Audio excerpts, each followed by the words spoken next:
하나님, 정말 성경에 있는 주님의 교회의 역사가 우리 교회에도 있게 해주시고, 우리 또한도 그것이 너무나 먼 이야기가 아니라 우리의 순종의 삶을, 그리고 우리가 같이 품고 나아가는 교회로 우리가 주님의 말씀 앞에 반응할 수 있도록 인도해 주시옵소서. 하나님, 오늘 오후에 있는 이 모든 특강 가운데도 함께 해주시고, 하나님이 정말 우리에게 가르치시는 것, 정말 내 마음에게 알려주고 싶고 마음 품기 원하는 마음들을 품을 수 있도록 성령님 역사하여 주시옵소서. 예수님의 이름 받들어 기도합니다. 아멘. 감사합니다. 우리 좌우 인사하겠습니다. 함께하니 너무 좋습니다.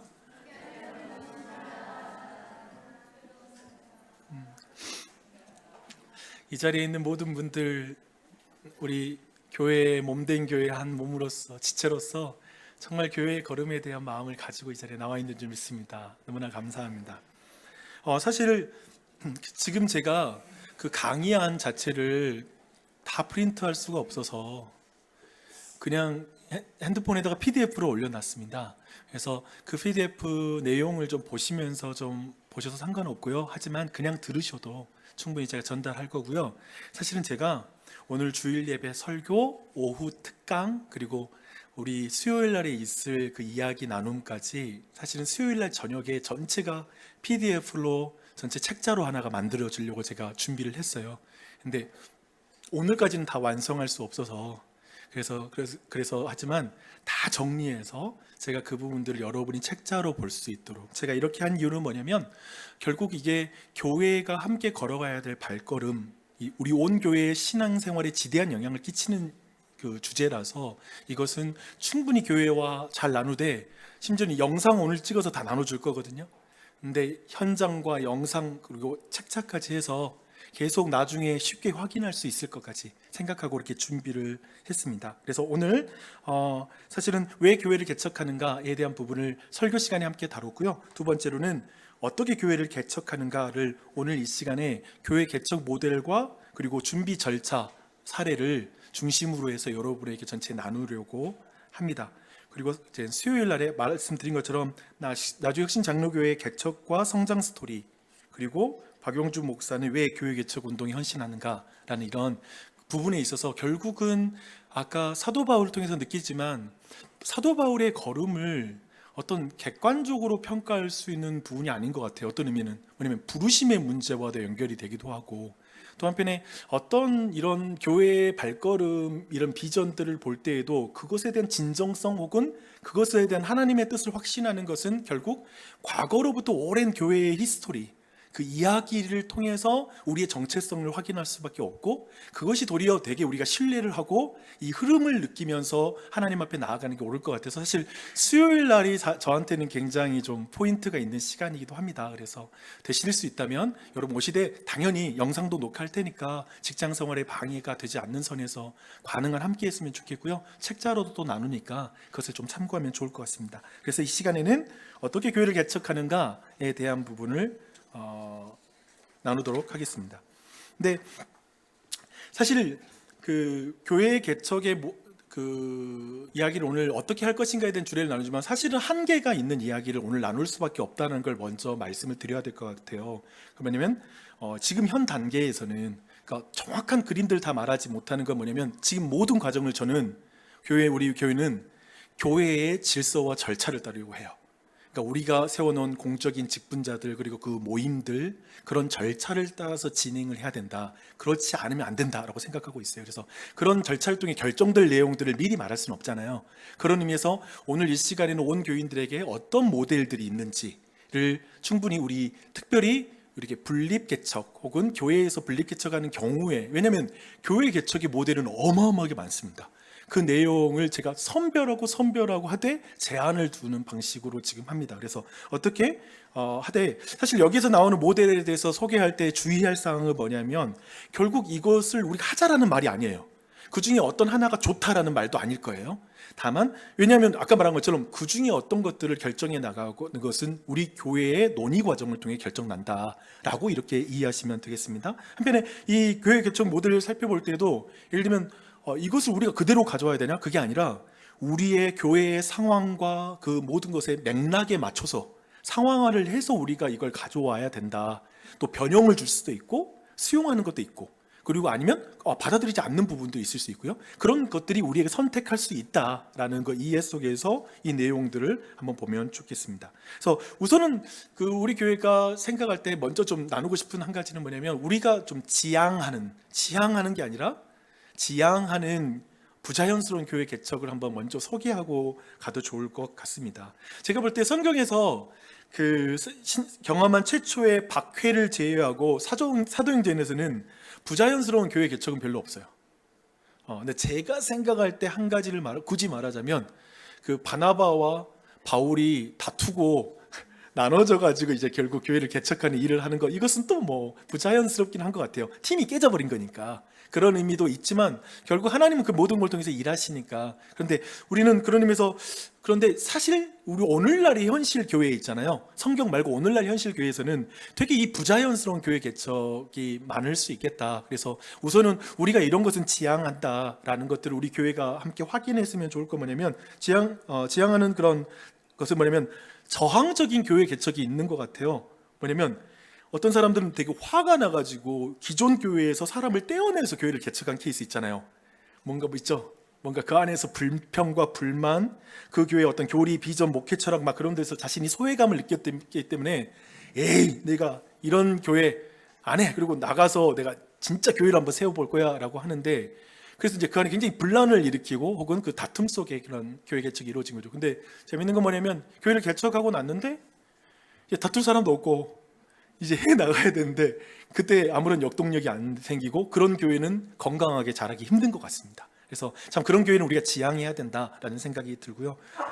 또 마지못해 한 개척이 또 핵심인 것 같아요. 그러니까 개척에 있어서 핵심은 환경적인 이유로 해서 교회의 어떤 사역자들이 어떤 자신의 의지와 상관없이 사역해야 되는 상황. 그것은 너무 슬픈 일이죠. 뭐 여러 사정이 있겠지만 뭔가 상황 때문에 그렇게 끌려가서 개척을 해야 된다거나 이런 것들은 너무 안타까운 것 같아요.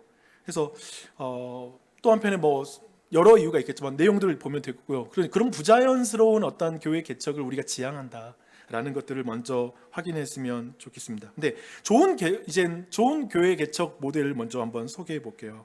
근데 사실은 이제 첫 번째 페이지가 있긴 하지만 제가 소개해 드릴게요. 우선 두 가지가 있어요.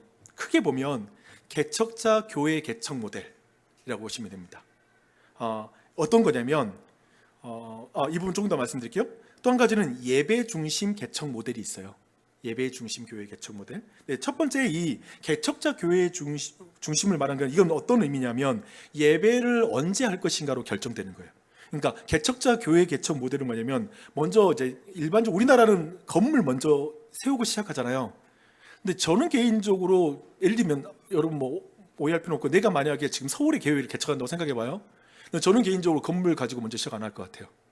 예를 들면 저는 먼저 전도하고 소그룹 만들고 나서 그 소그룹이 두세 개 모였을 때 공동 예배의 공간을 같이 구하는 거죠. 그래서 교회가 시작되는 거. 그러니까 굉장히 이런 어떤 특징은 뭐냐면, 굉장히 시대와 지역에 유연하고 창의적인 방식의 이런 개척의 모델이 있어요. 개척자가. 그래서 이런 개척자 교회 개척 모델에 이제 크게 두 가지가 있는데, 하나는 개인 개척이 또 있어요. 이런 개척을 개인으로 시작하는 거. 그러니까 혼자 그냥 하는 거죠. 근데 또 한 가지는 뭐냐면 팀 기반 개척이 있어요. 그러니까 뭐냐면 개척자가 전도에 열정적인 신자들, 사역팀처럼 다양한 역할을 수행 가능한 은사자들을 모집해가지고, 예를 들면 팀을 꾸려가지고 우선 전도부터 같이 시작하고 소그룹 만들고 예배까지 가는, 예배로 이제 들어가는 이런 교회 개척 모델이 있습니다. 근데 예를 들면 아까 봤던 이제 정리를 좀, 이것을 또 여러분이 이해하게 좀 정리를 해본다면, 그 개인 개척 있잖아요. 이걸 그 MH 공법이라고, 되게 교회 개척 이제 전문 용어 중에 맨 땅에 헤딩. 그러니까 이제 개인 개척이니까 완전히 이제 어떤 기반 없이 맨 땅에 헤딩하는 건데, 이게 솔로 어프로치라고 그래요. 그냥 혼자 어프로치를 하는, 전도를 하고 이제 교회를 개드는 그런 개념의 교회 개척, 이 개척자 모델 하나 있고, 또 하나는 개인이 개척팀을 만든 경우가 있어요. 그러니까 개인이 개척팀을 만든 거예요. 그렇게 해서 아까 말한 것처럼 전도, 그 다음에 소그룹, 교회를 런칭하는 것까지 이렇게 과정을 거치는 거죠. 근데 또 다르게 팀을 만드는 방법이 두 가지가 있어요. 다른 한 가지는 뭐냐면, 교회 안에서 개척팀을 만든 경우가 있어요. 그러니까 우리가 이제 예를 들면 교회가 분립 개척을 한다면 예를 들면 이것을 예를 들면 아까 말한 것처럼 개척자 교회 개척 모델로 바로 예배부터 시작하는 게 아니라, 왜냐하면 여기에는 재정적 부담이 커요. 여러 가지가. 그런 의미에서는 교회 안에 예를 들면 교회가 개척팀을 안에서 만들어서 일정 기간 준비할 수 있도록, 그렇게 한 다음에 그 일이 진행될 수 있게 할 수 있도록 이걸 먼저 이 개척팀을 교회에서 만들어주는 그것으로서 이 개척자 교회 개척 모델이 있는 거죠. 근데 문제는 뭐냐면 이 팀으로 만들어둔, 팀으로 우리가 만약에 교회가 이런 개척자 교회 개척 모델을 취한다면 반드시 최소 6개월 이상의 이 사람들이 훈련이 필요한 거예요. 그래서 이 준비팀의 훈련을 굉장히 잘 한 다음에 이들과 함께 교회를 개척하는 형태로, 이게 지금 쭉 제가 시간도 여러분 힘든 시간이니까 아무튼 간략하게 갈게요. 하지만 문서로는 제가 자세히 설명해 드릴게요. 그래서 나중에 보실 수 있도록. 근데 우선 이게 개척자 교회 개척 모델, 여러분 이게 뭐라고요? 뭐가 핵심이다? 전도 먼저. 그러니까 예배를 먼저 시작하는 게 아니라 전도, 소그룹, 그럼 개척. 이렇게 예배를 나중에 전체 공간을 빌려서 하는 것을 이때 하는 거예요. 근데 예배 중심 개척 모델이 있어요. 이제 크게 이제 두 번째 모델인데요. 그건 뭐냐면 처음부터 예배로 모이는 것을 목표로 하는 거예요. 그러니까 이제 교회를 시작할 때부터 함께 한 장소에서 예배로부터 시작하는 것을 말하는 거죠. 이후에 전도하고 훈련하고 하는 걸 그 이후에 하겠다는 거야. 이런 분인데요.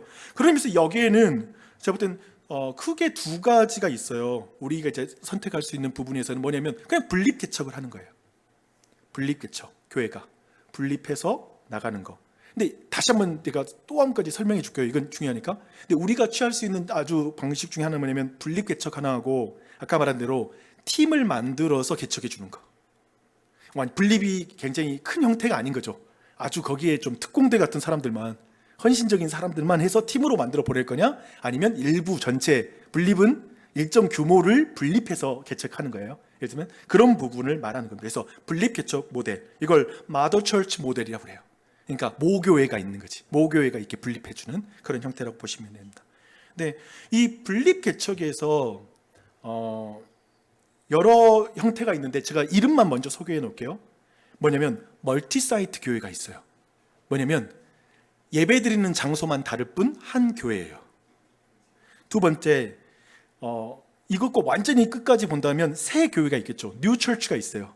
새로운 독립적인 교회. 그래서 완전히 어떤 크게 연관성 없이 완전히 새로운 교회를 세우는 거예요. 또 그 다음에는 형제 교회라는 게 있어요.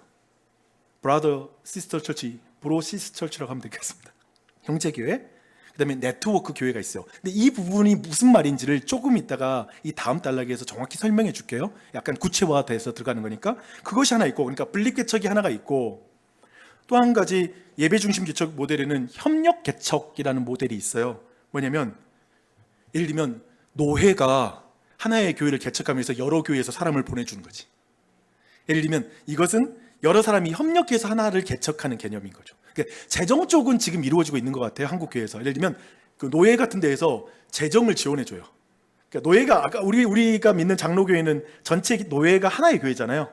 그러니까 거기서 개척되는 교회를 여기서 교회들이 노회에서 돈을 모아서 여러 가지 생활비라든지 교회 개척자금 주는 거죠. 근데 돈만 지원해 주는 문제, 우리나라는 대부분 이렇게 이루어지지만 사람까지 보내줄 수도 있는 어떤 그런 것의 형태가 협력 개척이라고 보시면 됩니다. 그래서 이런 부분들은 우리가 좀 취할 수 있는 것은 아니라서 그런 개척 모델이 있다는 정도로, 그 정도 정리하고 본다면 지금 우리가 개척자 중심 모델 그리고 예배 중심 개척 모델을 우리가 함께 봤습니다. 근데 이제 분립 개척 모델에서 자세한 내용, 아까 보았던 내용들을 이제 한번 제가 또 설명해 드리도록 하겠습니다. 근데 이 부분에서의 핵심 개념은 뭐냐면 이거예요. 이것들을 나누는 개념은 뭐냐면 모교회와 관계에서 독립성의 정도를 얼마만큼 할 것이냐. 그러니까 예를 들면 우리가 교회를 개척하면 이제 그 교회와 우리의 관계는 뭐냐라는 규정이 되잖아요. 이 관계의 정도에 따라서 그 모델의 내용이 달라지는 거예요. 그래서 그렇게 본다면 제일 먼저 보고 싶은 것은 이제 모교회와 굉장히 밀착된 완전히 그런 형태부터 차근차근 설명해 줄게요. 한 가지가 뭐냐면 멀티 회중 교회라는 게 있어요. 그래서 멀티 회중 교회는 뭐냐면 예를 들면 특정 집단을 대상으로 다중 회중으로 구조로 이루어질 수 있는 거예요. 예를 들면 우리는 이럴 수 있잖아요. 교회가 너무 커졌어.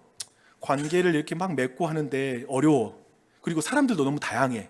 그래서 교회 안에 회중을 구분해서 예배를 따로 드리는 거예요. 그러니까 몇 분은 그럼 어떤 사람들이 모이고, 예를 들면 자원에서 결정하겠지만 그 부류마다 다른 회중이 구성되므로 우리가 아까 나눴던 것처럼 다양한 사람에게 전도하고 할 수 있는 그런 효과는 가져가는 거지. 이해되죠? 그럴 수 있는. 왜냐면 회중마다 교회이기 때문에 물론 이 전체는 하나의 교회이긴 하지만 하나의 교회거든요. 근데 이 회중들마다 전도하고 그 공동체성을 느끼는 밀착점은 좀 분위기가 다르겠죠. 이해되죠? 그런 면이 있어요. 근데 그래서 이것은 이런 그 멀티 회중 교회는 같은 빌딩 안에서 공동 자원을 공유하고 사용해요. 그래서 우선적으로는 재정적 부담이나 이런 게 없겠죠. 그냥 공동 공간을 써야 돼. 예배 시간만 달리한다거나, 그리고 주일 학교만 같이 해.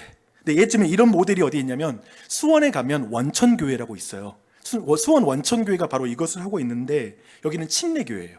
그리고 담임 목사는 김요셉 목사님이시라는 분이신데 이 교회는 지금 주일이면 11개 교회가 예배를 드리는 거예요. 그러니까 빌딩이 같은데 예배당이 11개야. 아니면 그 예배 시간은 좀 다른 것 같아요. 예배당이 11개는 아닌 것 같고 좀 공간이 다르지만 예배 시간이 다르면서 11개의 교회가 있고 각 모든 그 교회마다 담당 목사가 있어요. 담당 목사가 있어요. 그리고 실제적으로 모든 목회와 모든 그 안에서 진행이 되는 거예요. 모든 대부분의 활동이. 주일 설교도 그 담당 목사가 진행을 해요. 그러긴 한데 여기가 하나의 당회예요. 하나의 당회. 하나의 당회로 이 모든 걸 하는 형태예요. 그래서 사실 그럼으로써 이 전체 11개 교회가 이름이 다 다르거든요. 그런데 다들 원천교회 교인이야. 예를 들어 그러니까 한 네임에 여러 가지의 이름을 가진 이런 형태로 이렇게 하는 것은 지금 이것은 완전 밀착이잖아요. 한 교회 안에 있으면서도 여러 가지 큰 교회로서의 어떤 어려움을 극복하고 뭔가 어떤 단점을 좀, 장점도 있겠지만 단점을 극복하고 그런 장점을 누리는 형태로 그 회중을 구분해서 나아가는 거. 이걸 멀티 회중 교회라고 이렇게 부릅니다. 근데 두 번째 를 말하면 이 두 번째 멀티 사이트 교회라는 게 있어요. 이게 뭐냐면 모 교회가 다른 지역에다가 전담 사역자를 두고 예배를 시작하는 추가 회중인 거야. 그러니까 예배당만 다른 거야. 그리고 그 주변에 있는 사람들이 모이는 형태로 그런 형태로 멀티 사이트인데 이게 서울시광교회가 이걸 하고 있어요. 이번 내년도에 그 3월 달에 2월 말에 3월에 저희 교회 이제 사경회 강사로 이렇게 청빙을 했는데 그 교회가 이 멀티 사이트 교회를 하고 있어요. 네, 그래서 거기는 뭐냐면 물레동에서 지금 회중들이 한 700명 가까이 모이고 있고 그 다음에 신촌에다가 그 젊은이들을 그리고 예수 안 믿는 아이들 완전 아까 우리가 뭐 설교 때 나눈 것처럼 복음을 들어야 될 그 대상을 향해서 전도적 공동체로 거기다가 교회를 분립해서 한 20명, 30명 정도로 시작을 한 거예요. 근데 지금 거기 교회가 한 200명 이상 모이는 그 청년 대학생들이 모여서 그렇게 복음을 전하고 있는 이 형태로 교회가 됐는데 예를 들면 이렇게 장소는 달라요. 근데 회중이 다 그것 가운데 있지만 한 교회인 거죠. 어떤 의미에서 한 교회라는 거. 그래서 여기에서는 뭐냐면 그런 의미에서 이런 어떤 멀티 사이트에서 예를 들면 모교회의 중심성 있잖아요. 즉 약간의 중앙 집중화에 대한 부분인데 뭐냐면 설교 같은 경우에도 예를 들면 뭐 영상으로 설교하는 예를 들면 담임 목사의 설교, 예를 들면 그 모교회의 설교를 이렇게 해주는 그런 순서도 있을 수 있고, 근데 대부분은 그 담당 목사가 설교를 주중에도 전체 모든 교회 활동은 주중에 다 거의 담당 목사가 하고 특별히 어느 한 순서에 그 담임 목사의 설교를 이렇게 교회 영상으로라든지 이런 식으로 아니면 둘을 왔다 갔다 하면서 이렇게 설교하는 형태로 이런 식으로 진행이 됩니다. 근데 이때 의사 결정 구조가 뭐냐면 모교회 당회와 당회로 이렇게 운영할 수도 있고 당회가 있지만 그냥 그 지교회라고 할 수 있죠. 그 멀티사이트 그 지교회에게는 그쪽이 그냥 운영위원회를 만들고 거기에 모든 걸 맡기는 형태로. 그러니까 이 안에서도 이젠 완전 밀착은 아닌 거죠. 그렇죠? 그렇게 이제 그쪽에서 자율적으로 할 수 있도록 이렇게 할 수 있게 해주는 거. 그래서 법적, 교단적 소속만 모교회에 유지하면서 다양한 모든 결정은 이쪽에 유임해주는 그런 형태로 하는 교회라는 것이죠. 그래서 이건 뭐 이런 이 멀티사이트 경우에는 영구적으로 그렇게 된 교회들도 있고요. 그게 아니라 한 5년만 이렇게 하고 그 다음에는 완전 분립으로 가자라고 하는 이런 식으로 이제 개척의 단계에서 이걸 결정할 수 있는 그런 부분들이 있습니다. 그래서 이 멀티사이트 교회에 대한 부분 나눴습니다. 근데 그 다음 것은 이제 네트워크, 이제 독립적인 교회예요. 전부 다 이제. 그러니까 뭐냐면 이제 교회를 개척하고 이제 완전히 그 교회를 독립적인 한 교회로 여기지만 이제 기존 우리 교회와 예를 들면 모교회와 관계를 좀 더 하는 관계의 정도에 따라 다른 건데요. 첫 번째가 뭐냐면 네트워크 교회라는 게 있어요. 네트워크 교회? 왜냐면 분명히 그 교회는 개척된 교회는 독립된 교회예요. 근데 공식적으로 그 안에 이 두 교회 사이에 공식적인 조직과 체계적인 연합을 하는 거예요. 그러니까 공식적이라는 말이 매우 중요해요. 그러니까 어느 모임이 있는 거야. 쉽게 말하면 양 교회를 연결하는 조직, 허브가 있는 거예요. 그래서 여기는 반드시 중심 인물과 기관이 있는 거예요. 그런 의미에서 담임 목사, 그러니까 기존 모교회의 담임 목사의 영향력이 크겠죠. 우선 이 모든 것을 진행하니까 그 중심으로 서로 계속해서 챙겨주는 거, 연결되는 거, 연합하는 것을 말하는 것입니다. 근데 이 교회가 나들목 교회라는 서울에 있는 교회가 이것을 취했어요. 아마 7년 전인가요? 8년 전에 증명됐던 것 같은데 김용국 목사가 담임했던 나들목 교회를 5개 교회로 전부 다 지역별로 흩어서 5개 교회로 만들어요. 그때 부교역자들 중심으로 해서 5개 교회가 흩어지고 그때 제비뽑기로 다 결정해가지고 갔어요. 그 교회를 결정하는데 제비뽑기로인가? 결정을 다 해놓고 아니야 지역별로 회중을 다 결정해 놓은 다음에 거기 목회자를 제비뽑기로 결정해서 거기를 다 배정했던 것 같아요. 예를 들면 그런 과정을 통해 교회가 5개로 나눠졌잖아요. 5개로 나눠졌는데 근데 그 사이에 이 5개 교회가 함께 논의하는 그런 기구가 있는 거야. 그것을 김용국 목사님이 인도하는 거. 그런 식으로 해서 서로 교회를 챙기는 거죠. 그래서 이 모임에서는 네트워크의 공동 리더십 모임이 일정한 가이드라인을 제공하고 공동 신앙 고백, 선교 전략, 리더십 개발하는 거 함께 하고, 왜냐면 목회자들 계속 공부해야 되는데 따로따로 하는 게 힘들잖아요. 그럼 그것을 같이 하는 거예요. 그렇게 하고 구조적인 협력을 하는 거, 훈련과 컨텐츠와 재정과 리더십 시스템 전체를 공유하는 거, 이런 것들을 하는 거죠. 예를 들면 이번에 우리가 히스테이블을 하잖아요. 이 히스테이블이 그 단체에서 하는 거예요. 하나복 네트워크라는 곳에서 만든 컨텐츠인데 가보니까 여기 5개 교회에서 그 모임의 사람을 데리고 오는 거야. 예를 들면 그 컨텐츠를 준비하기에는 각 교회마다 담임 목사나 사역자들이 너무 바쁘기도 하잖아요. 그 상태에서 어떤 불신자들까지 다 만족할 수 있는 컨텐츠를 만든다는 건 재정적으로 그리고 컨텐츠를 만드는 실력적으로도 어렵잖아요. 근데 그런 것들을 같이 만들어 놓고 그걸 사용하는 거죠. 한쪽에서. 예를 들면 그런 식으로 네트워크 교회에서는 그런 중앙에서 그것들을 같이 해나가면서 각 교회의 어려움들을 함께 좀 같이 감당하는 거예요. 예를 들면 행정 같은 것들을 좀 총괄해서 막 해결해 준다거나 막 그런 부분들을 여기서 역할을 해주는 거죠. 그래서 개교회에서 이제 막 들어간 담임 목사들이 부담이 적어지도록 막 그런 것들을 도와준다고 보시면 됩니다. 이게 네트워크 교회라는 것, 어떤 의미에서 공식적 조직이 그 안에 있다 상태에서 서로 독립적인 교회로 연대한다라고 보시면 됩니다. 그런데 여기에서 그 다음으로 넘어가면 형제교회가 있어요. 우리가 너무 많이 들었죠? 형제교회. 왜냐면 이건 비공식적 연대예요. 이해되시죠? 이건 뭐냐면 서로 독립성이 있죠. 그걸 존중하면서 지속적인 관계와 협력을 유지하는 교회 간 모델. 그러니까 부모와 자녀처럼 수평적인 거야. 이 관계는 수평적이면서 그냥 형제 자매로서 하되 이건 이제 관계로 연결되는 거죠. 근데 알다시피 관계가 끊기면 따로 모일 방법은 없어. 예를 들면 약간 그 부분이 이제 느슨해지는 거죠. 그 부분입니다. 그래서 이것은 안산 동산교회에서 안산 은혜동산교회에서 이걸 되게 하고 계세요. 이규현 목사님이신데요. 제가 이분 꼭 한번 모시고 싶어요. 저는 개인적으로 이것을 여러분이 충분히 한번 물어보기도 하고 실제로 어떤지를 들어볼 수도 있죠. 근데 이규현 목사님이 계세요. 근데 그분의 철학들은 뭐냐면 이런 거 뭐냐면 한 그루의 거목이 아니라 여러 나무가 모여 숲을 이룬다. 이런 것들의 가운데 그 근처의 교회를 막 개척시켜요. 그 목사님은. 왜냐하면 같은 도시를 우리가 함께 섬겨야 되니까 그 근처에 개척을 시켜서 함께 그 지역에 하나님 나라가 임하는 사역을 하는 거, 그런 형태로 이루어집니다. 그러니까 보면 제가 정리했는데요. 독립법인, 독립재정, 독립운영 하고요. 근데 초기 일정 기간 지원 및 지원을 해주는 거죠. 당연히 초기 1년, 2년 예를 들면 재정 지원을 해주거나 여러 가지가 있잖아요. 근데 계속해서 자립할 수 있도록 유도해 주는 걸 이제 모교회가 감당해 주는 형태고요. 근데 또 교역자 같은 경우에는 개척할 때 모교회가 파송하고 훈련하는 거. 근데 이후에는 독립적인 청빙을 하는 거. 그리고 공동사역은 교육자 간 정기기도, 교제, 선교 협력 뭐 이런 식으로 이제 협력할 수 있는 부분이 있죠. 근데 이때까지는 있잖아요. 분쟁 조정 부분이 있어요. 제가 들었던 바로는 교회를 개척했는데 교회 개척 담임 목사가 사임하는 케이스가 나와요. 분당 우리 교회에서 나왔어요.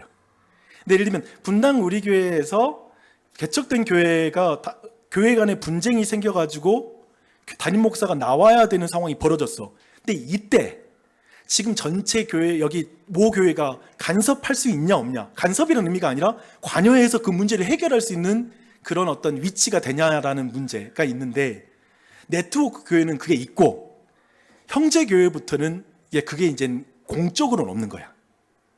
이해되시죠? 그런 의미에서도 이 부분에 그 교회 간의 연대의 이 형제 교회의 특징이 약간은 구분이 된다라고 이렇게 이해하시면 되겠습니다. 그리고 나서 마지막으로 이제 형제 교회 다음으로 우리가 생각해 본다면 그때는 이제 독립된 새 교회죠. 이해되시죠? 뭐 여기서는 더 이상 말할 필요는 없을 것 같아요. 완전 독립. 재정 지원할 때도 조건이 없는 거예요. 그리고 이 부분에 대한 모델은 대전 새누리 1, 2, 3교회가 있어요. 대전에 새누리 교회라는 게 있는데 침례 교회예요. 근데 제가 이 교회를 한 5년 전에 정 목사님과 방문했던 기억이 나는데, 근데 이 교회는 서로 친교만 하는 거예요, 사실은. 근데 그 목사님이 철저하게 독립을 강조했어요. 근데 그 목사님이 저한테 그 말 하더라고요. 근데 약간 그걸 제가 잘못한 것 같기도 하다고. 뭐냐면 교회에 문제가 생기는데 거기에 더 이상 도움을 줄 수가 없었다고. 그러면서 약간 이분은 그렇게 하긴 했는데 완전 독립에 있어서는 그런 부분을 말하더라고요. 근데 생각해보면 우리 교회도 예를 들면 완전히 그냥 이렇게 독립된 형태라면 좀 마음이 그렇잖아요. 예를 들면 우리도 사실은 어떤 연결과 같이 하나님 나라를 이루자라는 의미인데 완전히 어떤 그 사역적 아니면 연대도 없이 독립시키는 모델은 사실은 우리가 선택할 수 없긴 하지만 그 예는 하나를 제가 모델은 다 소개하려고 다 이렇게 소개를 해 놓았습니다. 그래서 제가 지금 쭉 모델 전체 설명을 했는데 사실 좀 제가 볼 때는 일반적으로 담임 목사님들이 이렇게까지는 교인들에게 설명해 주지는 않아요. 그러니까 제가 뭐 잘했다는 말을 하려고 하는 게 아니라 근데 제가 가지고 있고 이번에 이 모든 문제를 이런 교회 안에 이 중요한 분립개척 혹은 이런 문제를 다룰 때에는 저는 교인들이 이것이 뭔지에 대한 걸 굉장히 잘 알아서 민도가 굉장히 높아져야 되는 이슈라고 본 거예요. 저는 목회를 그렇게 해야 한다고 생각했어요. 뭐냐면 차라리 모든 과정이 어떤 것이라는 걸 자세히 알고 이런 종류가 있구나라는 걸 아는 것이 참 중요하다. 그런 의미에서 우리가 여기서 같이 좀 생각해 볼 건 어떤 것이 이상적이라고 말하는 것은 아닌 것 같다. 다시 한번 말하지만 우리 교회의 형편, 우리 교회의 상황 속에서 우리 교회의 논의 가운데 성령의 인도하심 속에서 거기에서 결정해서 우리 교회의 형편에 맞게 그 부분을 진행해 나가는 것, 이게 중요하다라는 걸 확인하고, 그러나 교인들은 이런 큰 흐름을 알기 때문에 거기서 어떤 고려 사항이 있고 어떻게 그 논의가 진행되게 하는 부분들도 알기 때문에 굉장히 그걸 신뢰하고 여러 불필요한 잡음이 없이 이런 부분들에 있어서 이해하고 가는 것이 차라리 낫다. 그래서 과정에 있어서 그렇게 나아가면 좋겠다는 생각이 들었습니다. 근데 이런 부분에서 이제 교회가 방금 말했던 이제 개척 모델들이 있었잖아요. 근데 그런 개척 모델들 가운데 이제 뭔가를 결정해야 되잖아요. 근데 이런 걸 결정할 때의 요소들도 제가 알려드릴게요. 좀 생각해보면 이거예요. 사실은 이게 요소기도 하고 변수기도 해요. 그러니까 첫 번째는 개척자의 철학과 준비. 그러니까 누가 교회 개척을 할 것인가, 그리고 그가 어떤 철학과 어떤 대상을 향해서 교회 개척을 생각하는가라는 이런 부분을 말할 수가 있겠죠. 그래서 그런 부분이 이런 어떤 개척 모델의 어떤 요소가 되겠죠. 그렇죠? 또 한편에 모교회의 규모, 그리고 리더십, 그리고 구성원들의 영적인 특징, 어떤 그런 소통의 어떤 문화, 그런 과정 속에서 또한 이 지역의 필요, 나주 혁신도시 혹은 다른 지역이라도 그 지역의 필요 등이 교회를 어떤 식으로 개척할지 모델을 결정하는 데 영향을 주겠죠. 그렇죠? 근데 그런 의미에서 계속해서 이 부분에서 계속 그 준비의 방법에 있어서도 시간과 재정 등 모든 준비를 어떻게 할지, 아까 말한 것처럼 재정 준비에 따라서 상황에 따라서 예를 들면 모델들을 달리 갈 수 있잖아요. 이해되셨죠?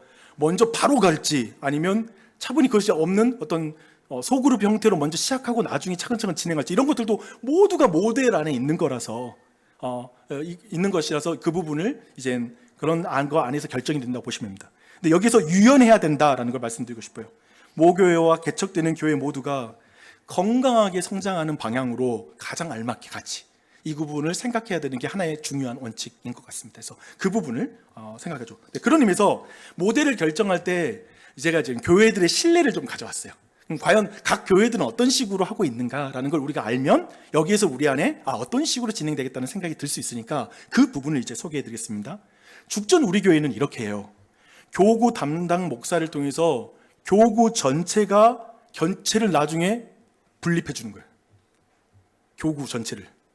그러니까 그 교구는 이제 몇 년 후에 이 목사가 개척할 것을 생각하면서 그 목사와 함께 개척할 사람들이 교구 안에 들어와서, 아까 말한 이게 사실은 어떤 의미에서 약간 멀티 회중교회죠. 그렇죠?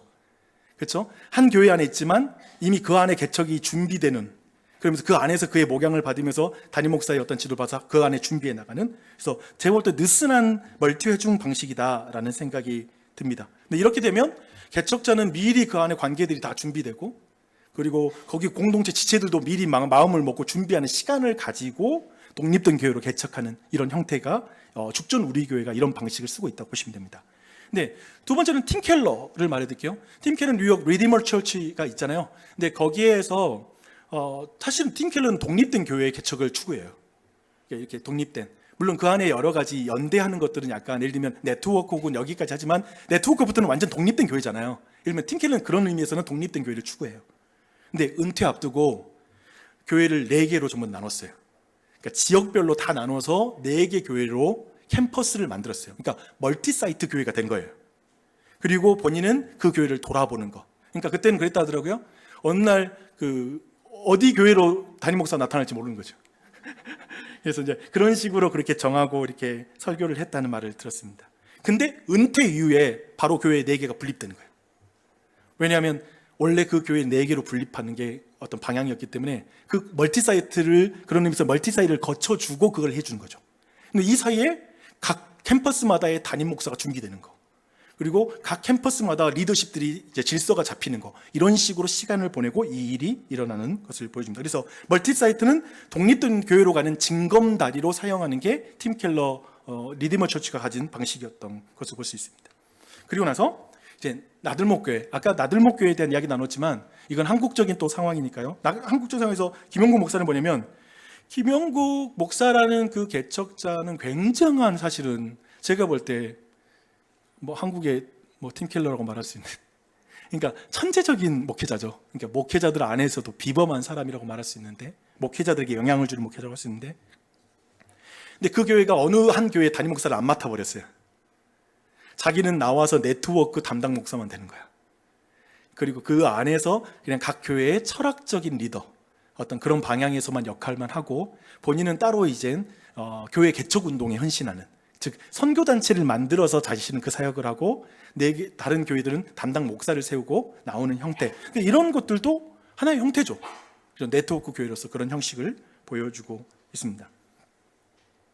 근데 이젠 교회, 아까 모델을 받고 우리는, 그리고 그 모델을 한국적 상황에서 어떤 식으로 하는지를 좀 살펴봤어요. 쉽게 말하면 이거예요. 컴바인을 할 수 있다고요.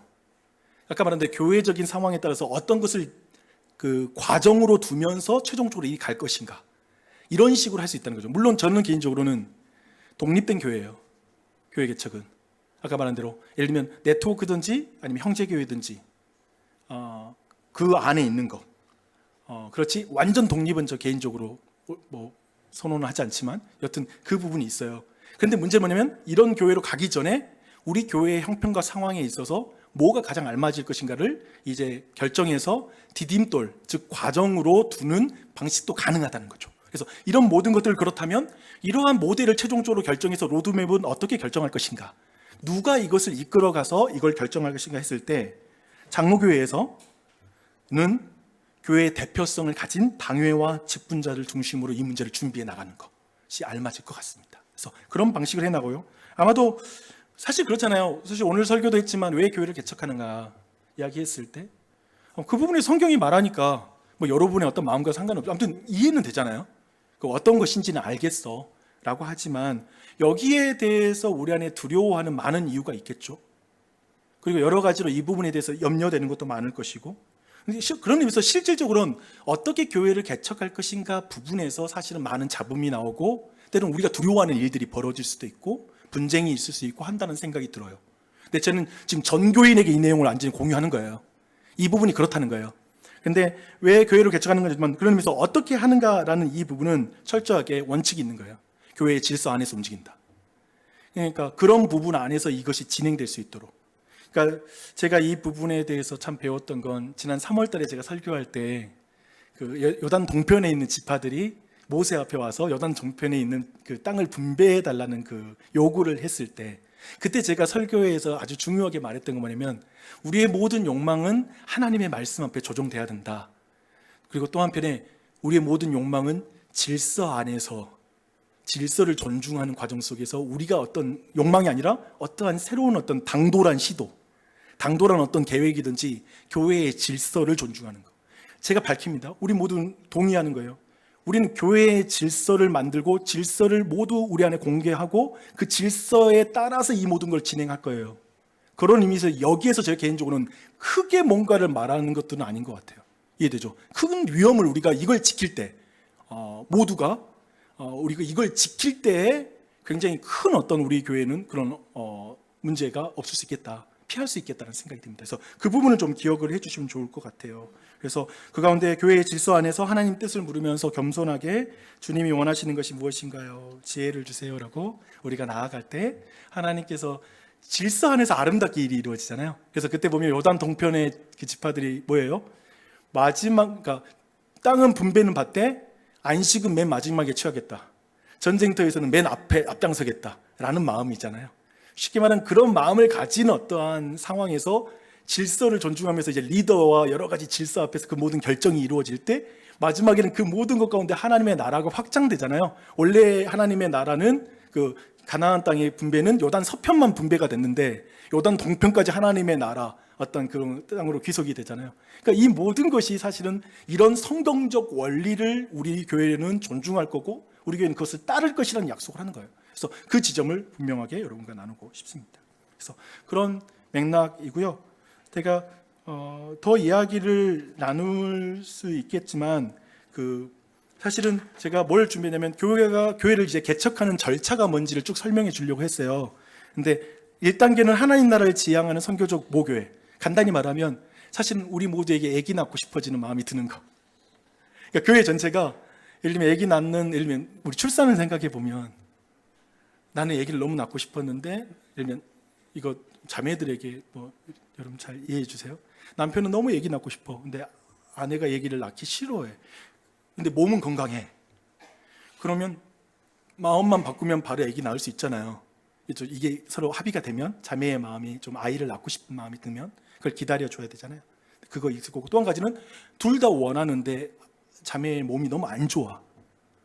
그렇게 되면 자매의 몸이 좋아질 때까지 기다렸다 아이를 낳아야 되잖아요. 예를 들면 그런 과정이 있어야 되잖아요. 근데 제가 보는 교회 개척은 뭐냐면 교회가 아이를 낳고 싶어야 돼. 교인들도 그렇고 목회자도 그렇고 모든 직분자들도 그래 우리 아이를 낳아야 돼. 왜 교회를 개척해야 되는지 오늘 설교 들었는데 나 정말 그 부분이 이해가 됐어. 그리고 정말 우리 교회가 이걸 통해 우리도 전부 다 건강해질 수 있을 거야. 하나님의 뜻을 구하고 가자. 이런 마음들이 우리 안에 연결될 때 사실상 대부분 제가 확신하는데 근본적으로 여기에 대한 두려움 경향들이 여러분 안에 있지 않을까라는 생각이 듭니다. 그래서 그런 부분에서 이 부분에 대한 것들이 메타 단계 1단계에서 이런 마음을 우리가 하나님 나라의 관점으로 이 개척 비전을 보는 거. 그래서 본다면 사실 개척되는 그 교회 우리 예를 들면 개척하는 우리 교회 모두가 되게 감사한 거야. 그 교회는 우리 교회의 사역이었고 같은 한 몸인 거지 떨어지는 몸이 절대 그 개념이 없는 거지. 예를 들면 여기에서도 경쟁하고 비교하고 막 그러거든요. 일반적으로 이게 벌어지는 게 그냥 벌어진 일이야. 교회에서 막 거기서 누가 나갈 거냐 막 이런 나중에 그렇게 되면 막 그런 식으로 해. 뭘 경쟁해? 이 모든 건 지금 하나님 나라의 관점으로 봤을 때 이 관점을 보는 것이 중요하다는 거죠. 그래서 그런 부분을 첫 번째 단계에서 보는 거. 근데 두 번째 사실 단계를 제가 좀 말해드리는 것이 좋을 것 같아요. 그러면 이제 두 번째 단계가 계획 단계예요. 지금 우리는 어디에 와 있는 거냐면 지금 이 계획 단계로 들어가는 거예요.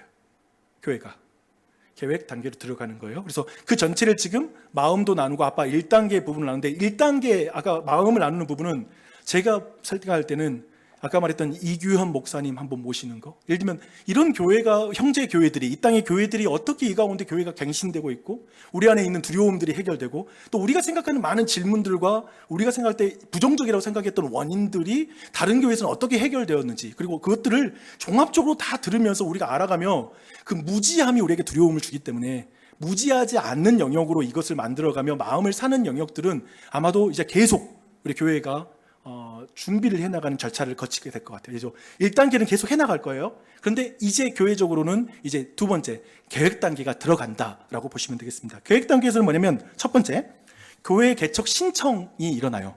그래서 교회 개척 비전을 가진 자가 본교회 그 교회 안에 그걸 개척을 신청하는 거죠.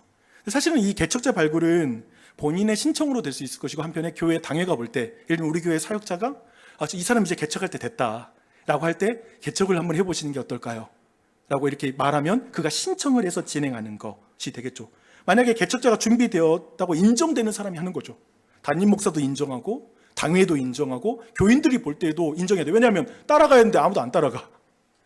그러니까 막 앞에서 욕심부려서 진행하면 교인들은 따라갈 마음이 없어. 이럴 수는 없잖아요. 그런 의미에서 따라갈 수 있는 사람을 개척하도록 이렇게 어느 정도 퀄리피케이션, 그러니까 자격에 대한 부분이 있겠죠, 그렇죠? 그것을 가지고 진행이 되겠죠. 그래서 블랙 개척의 경우에는 모든 교인들이 개척자와 새롭게 개척되는 교회에 대한 지지를 보내는 게 굉장히 중요합니다. 그래서 이 부분을 진행을 했고요.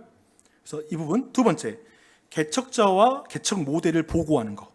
이렇게 되면 이제 신청을 받으면 장로교회에서는 대표성을 가진 당회 혹은 당회가 정한 적절한 조직을 통해서 개척 신청자를 검증하고 개척 모델을 이렇게 제안받는 거, 어떤 모델로 나가려고 하는지 이런 거, 그리고 개척자와 교회 전체와 소통하는 과정을 갖고 나서 하나의 모델 혹은 하이브리드 형태로 공동회의 하나 정해서 교회에 보고를 하게 되는 것이죠.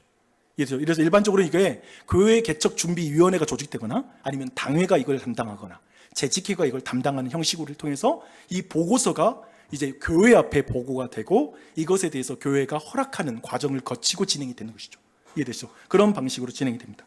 네, 그렇게 되면 이 개척 모델 보고에서 내가 자세한 내용들을 했는데요. 예를 들면 이런 내용이 그 보고에 담깁니다. 개척될 교회의 개척 계획, 모교회와 어느 정도 차별화를 가질 것인가, 선교적 대상과 그 교회의 구조와 성장 방식을 어떻게 취할 것인가.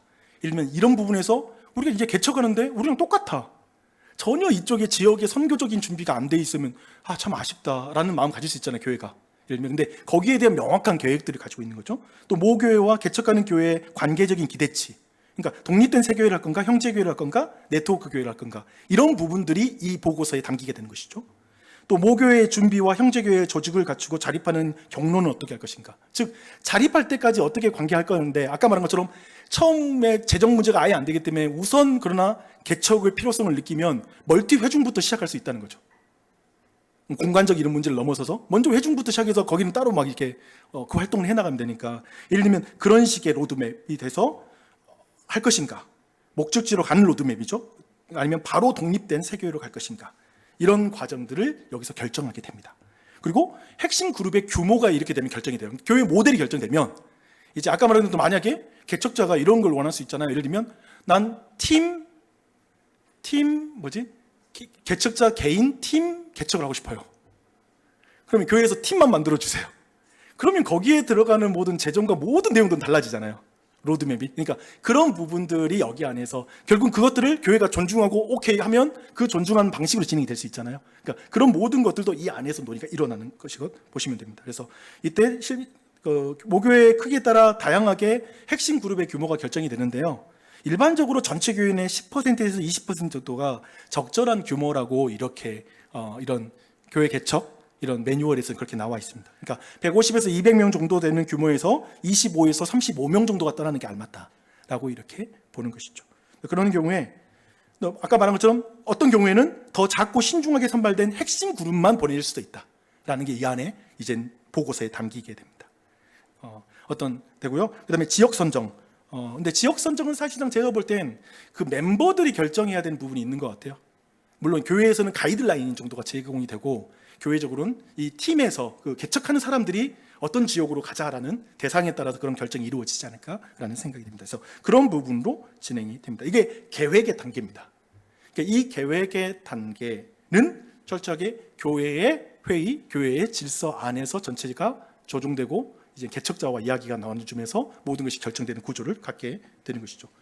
그리고 나서 3단계에서는 사전 출범, 그리고 4단계에서는 출범이라고 말하는데요. 그러니까 사전 출범이라는 것은 아마도 아까 말했던 다양한 형태가 거기 안에 들어갈 수 있어요. 예를 들면 멀티회중 이런 것들이 사실은 사전 출범일 수 있잖아요. 아니면 그런 형태, 이걸 어떤 형태로 만들 것인가는 또 다양한 방법이 있을 것 같습니다. 그래서 그렇게 진행이 된다는 말입니다. 그래서 출범이 되는 것이죠. 네, 여기까지 우선은 제가 쭉 여러분에게 우리는 어떻게 교회를 개척할 것인가에 대한 부분을 전체적으로 교회 앞에 나눴습니다. 그런데 이제 이 내용을 두고 조금 있다가 여러분들 사실은 이제 질의응답을 받는 시간을 갖도록 할 텐데 우선 교회를 세우는 교회로 진행하는 약속과 원칙들을 제가 좀 준비를 했습니다. 근데 이 부분에 대한 원칙을 같이 한번 확인하는 게 중요할 것 같아요. 첫 번째 뭐냐면 사실은 이 과정 속에 우리는 복음과 진리에 기초한 교회 질서에 따라 의사 결정을 합니다. 고린도전서 14장 이런 말씀이 있죠. 모든 것을 품위 있게 하고 질서 있게 하라 라고 성경은 말하고 있죠. 그래서 중요한 건 뭐냐면 이건 지금 개인의 선호와 감정, 정치가 아닌 성경적 기준에 의해서 이 모든 과정이 결정돼야 된다. 가장 성경적으로 부합한 방식, 과정으로 결정될 것인 걸 저는 교회 앞에 담임 목사로서 약속합니다. 저는 이걸 최대한 담임 목사로 이끌어갈 때도 우리 당회에서도 이걸 지켜나가려고 노력할 것입니다. 우리는 교회의 질서에 따라 진행하겠습니다. 그게 중요하죠. 또한 개척 과정 전반의 공적 기록과 근거를 반드시 남겨서 모든 회의를 하겠습니다. 그리고 결정 이유를 명확하게 모두에게 설명하는 방식으로 교회에서는 진행해 가겠습니다. 이건 약속입니다. 그래서 불필요한 오해를 차단하겠습니다. 왜냐하면 이렇게 도리어 더 우리가 자주 모이더라도 도리어 그냥 모여서 과정을 정확히 이야기하는 거예요. 방식으로 교회가 취하는 방식으로 가겠습니다. 또 한 가지, 모든 과정에서 여러분은 질문이 허락되어 있습니다.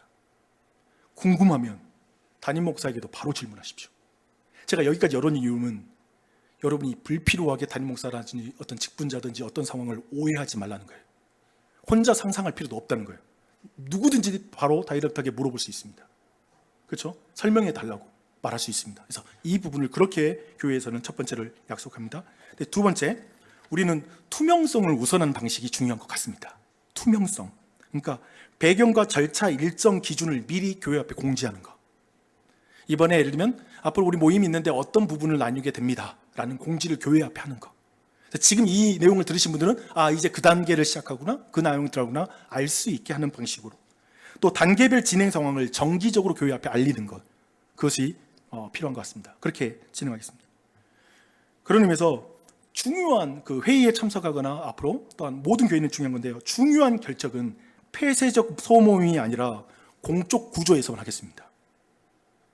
즉 밖에서 어떤 결과와 회의를 결정하고 회의 안에 들어오는 일이 없는 것, 그리고 그 회의에서 결정된 것 안에서 하나님의 뜻인 줄 믿고 나와서 다른 것을 또 말하지 않는 것, 그런 약속을 전체 안에서 지켜가도록 하겠습니다. 그래서 그렇게 함으로써 투명성을 교회 앞에 정확하게 지키는 것, 그 방향으로 이 내용을 진행할게요.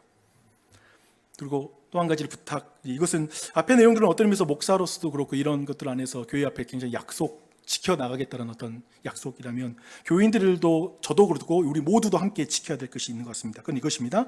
비판, 이견이 있을 수 있으나 공개적인 비난은 거부합니다.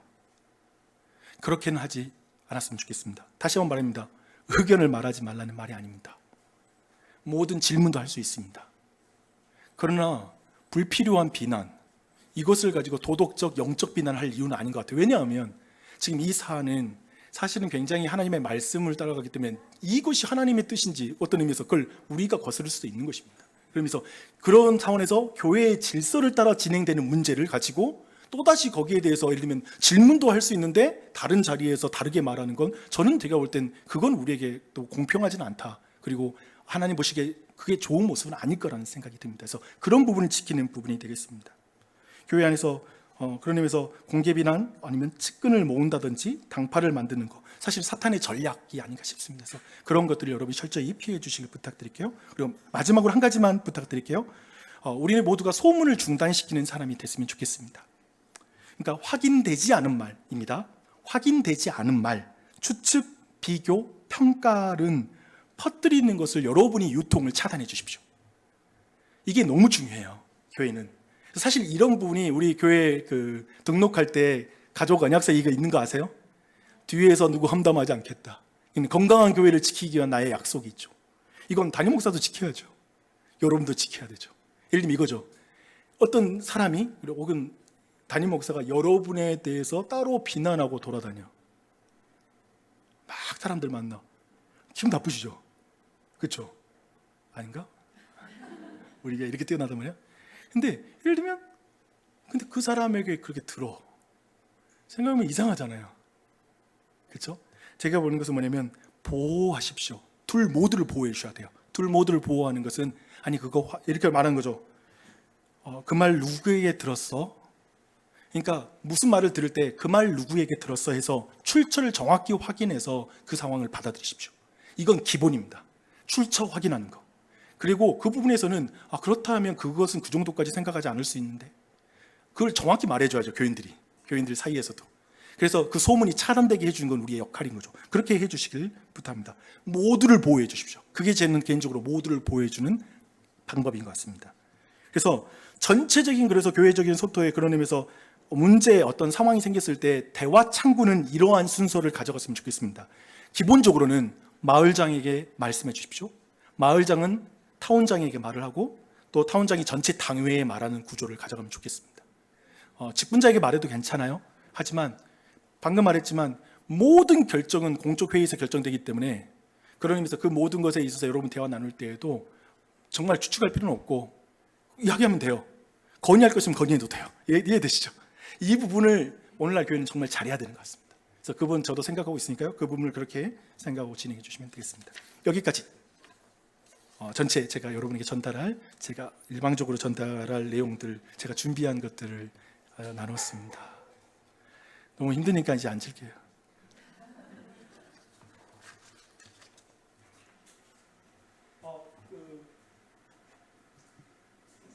큐시트를 나눠 큐시트가 아니라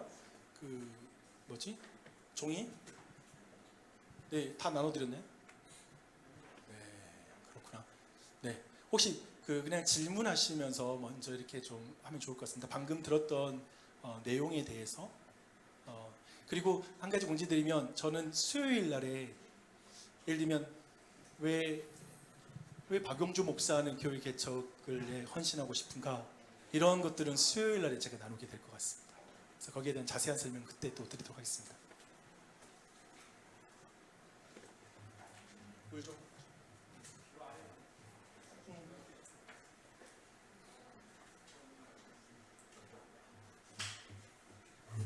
아니 말하면 그 말로는 너무 부끄러워서 못 하시는 분들이 계셔가지고 아마 포스트잇을 나눠드리는 방식을 쓰는 거예요. 그래서 적으셔서 주면 거기서 할 수 있도록 이 질문 누가 하는지 모르게 하고 싶어 이러신 분들도 그렇게 하시면 되겠습니다.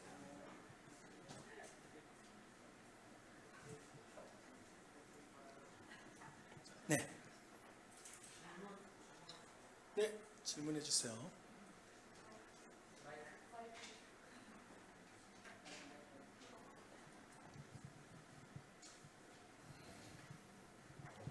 목사님 수고 많으십니다. 수고 아주 많으십니다. 네, 감사합니다. 이렇게 보면 이 건이 여러 사람들을 시험 들게 할 수도 있는 그런 건이라는 거 혹시 알고 계신가요, 목사님? 예, 그렇습니다. 그래서 누구에게는 시험이 될 수도 있고 또 누구에게는 또 목사님 말씀하신 것처럼 영적인 성장이 될 수도 있을 거라고 저는 생각을 합니다.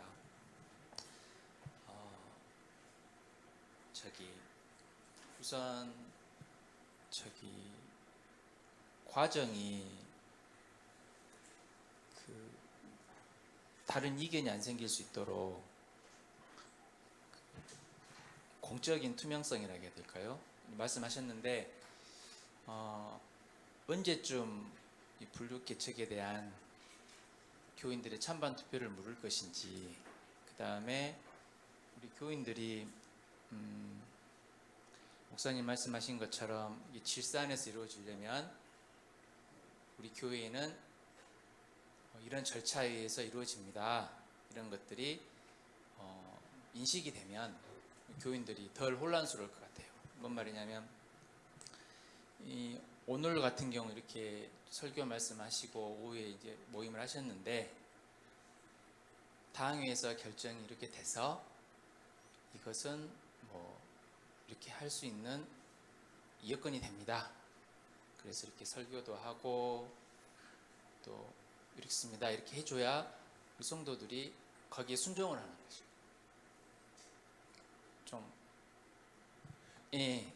그런 느낌, 예, 그런 저- 느낌, 저- 예. 말씀 빨리 해주시면 예. 다른 분도 질문도 하실 수 있겠습니다. 예, 그렇게.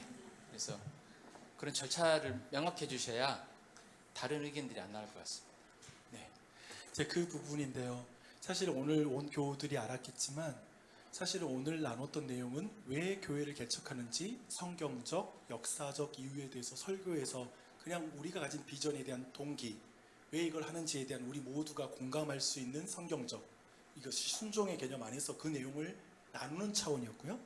두 번째로 이 시간에는 어떤 결정을 말하는 게 아니라 처음에 내가 언급한 것처럼 오늘 이 시간에는 그런 구체성을 띄어서 내가 말을 한다면 당연히 당회에서도 그 구체적인 내용을 지금 결정한 상황이 없으므로 그 모델이 어떤지, 즉 교인들로 하여금 이 교회 개척의 과정을 볼 때에 그 과정과 절차에 있어서 그 절차가 이런 식으로 진행되는구나, 그리고 그 의미가 이런 것인가를 걸 충분히 설명하는 자리거든요.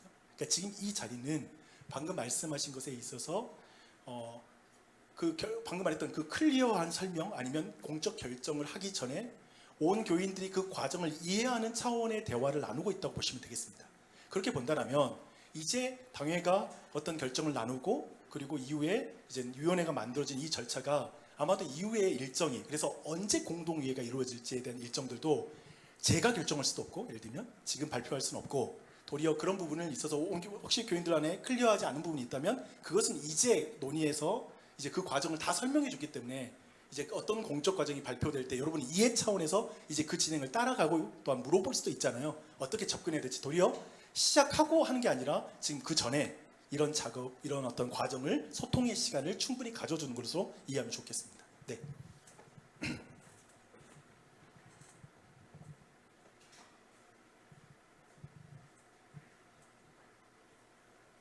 네. 네.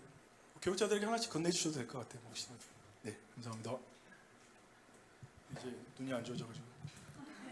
나주혁신 개척 당시 이주자들을 위한 교회, 수평 이동한 성도를 대상으로 한 개척이라고 하셨는데 분립 개척의 대상을 현재 초신자로 보고 있는 것인지, 어떤 성도들을 대상으로 분립 개척을 하려는지 궁금합니다.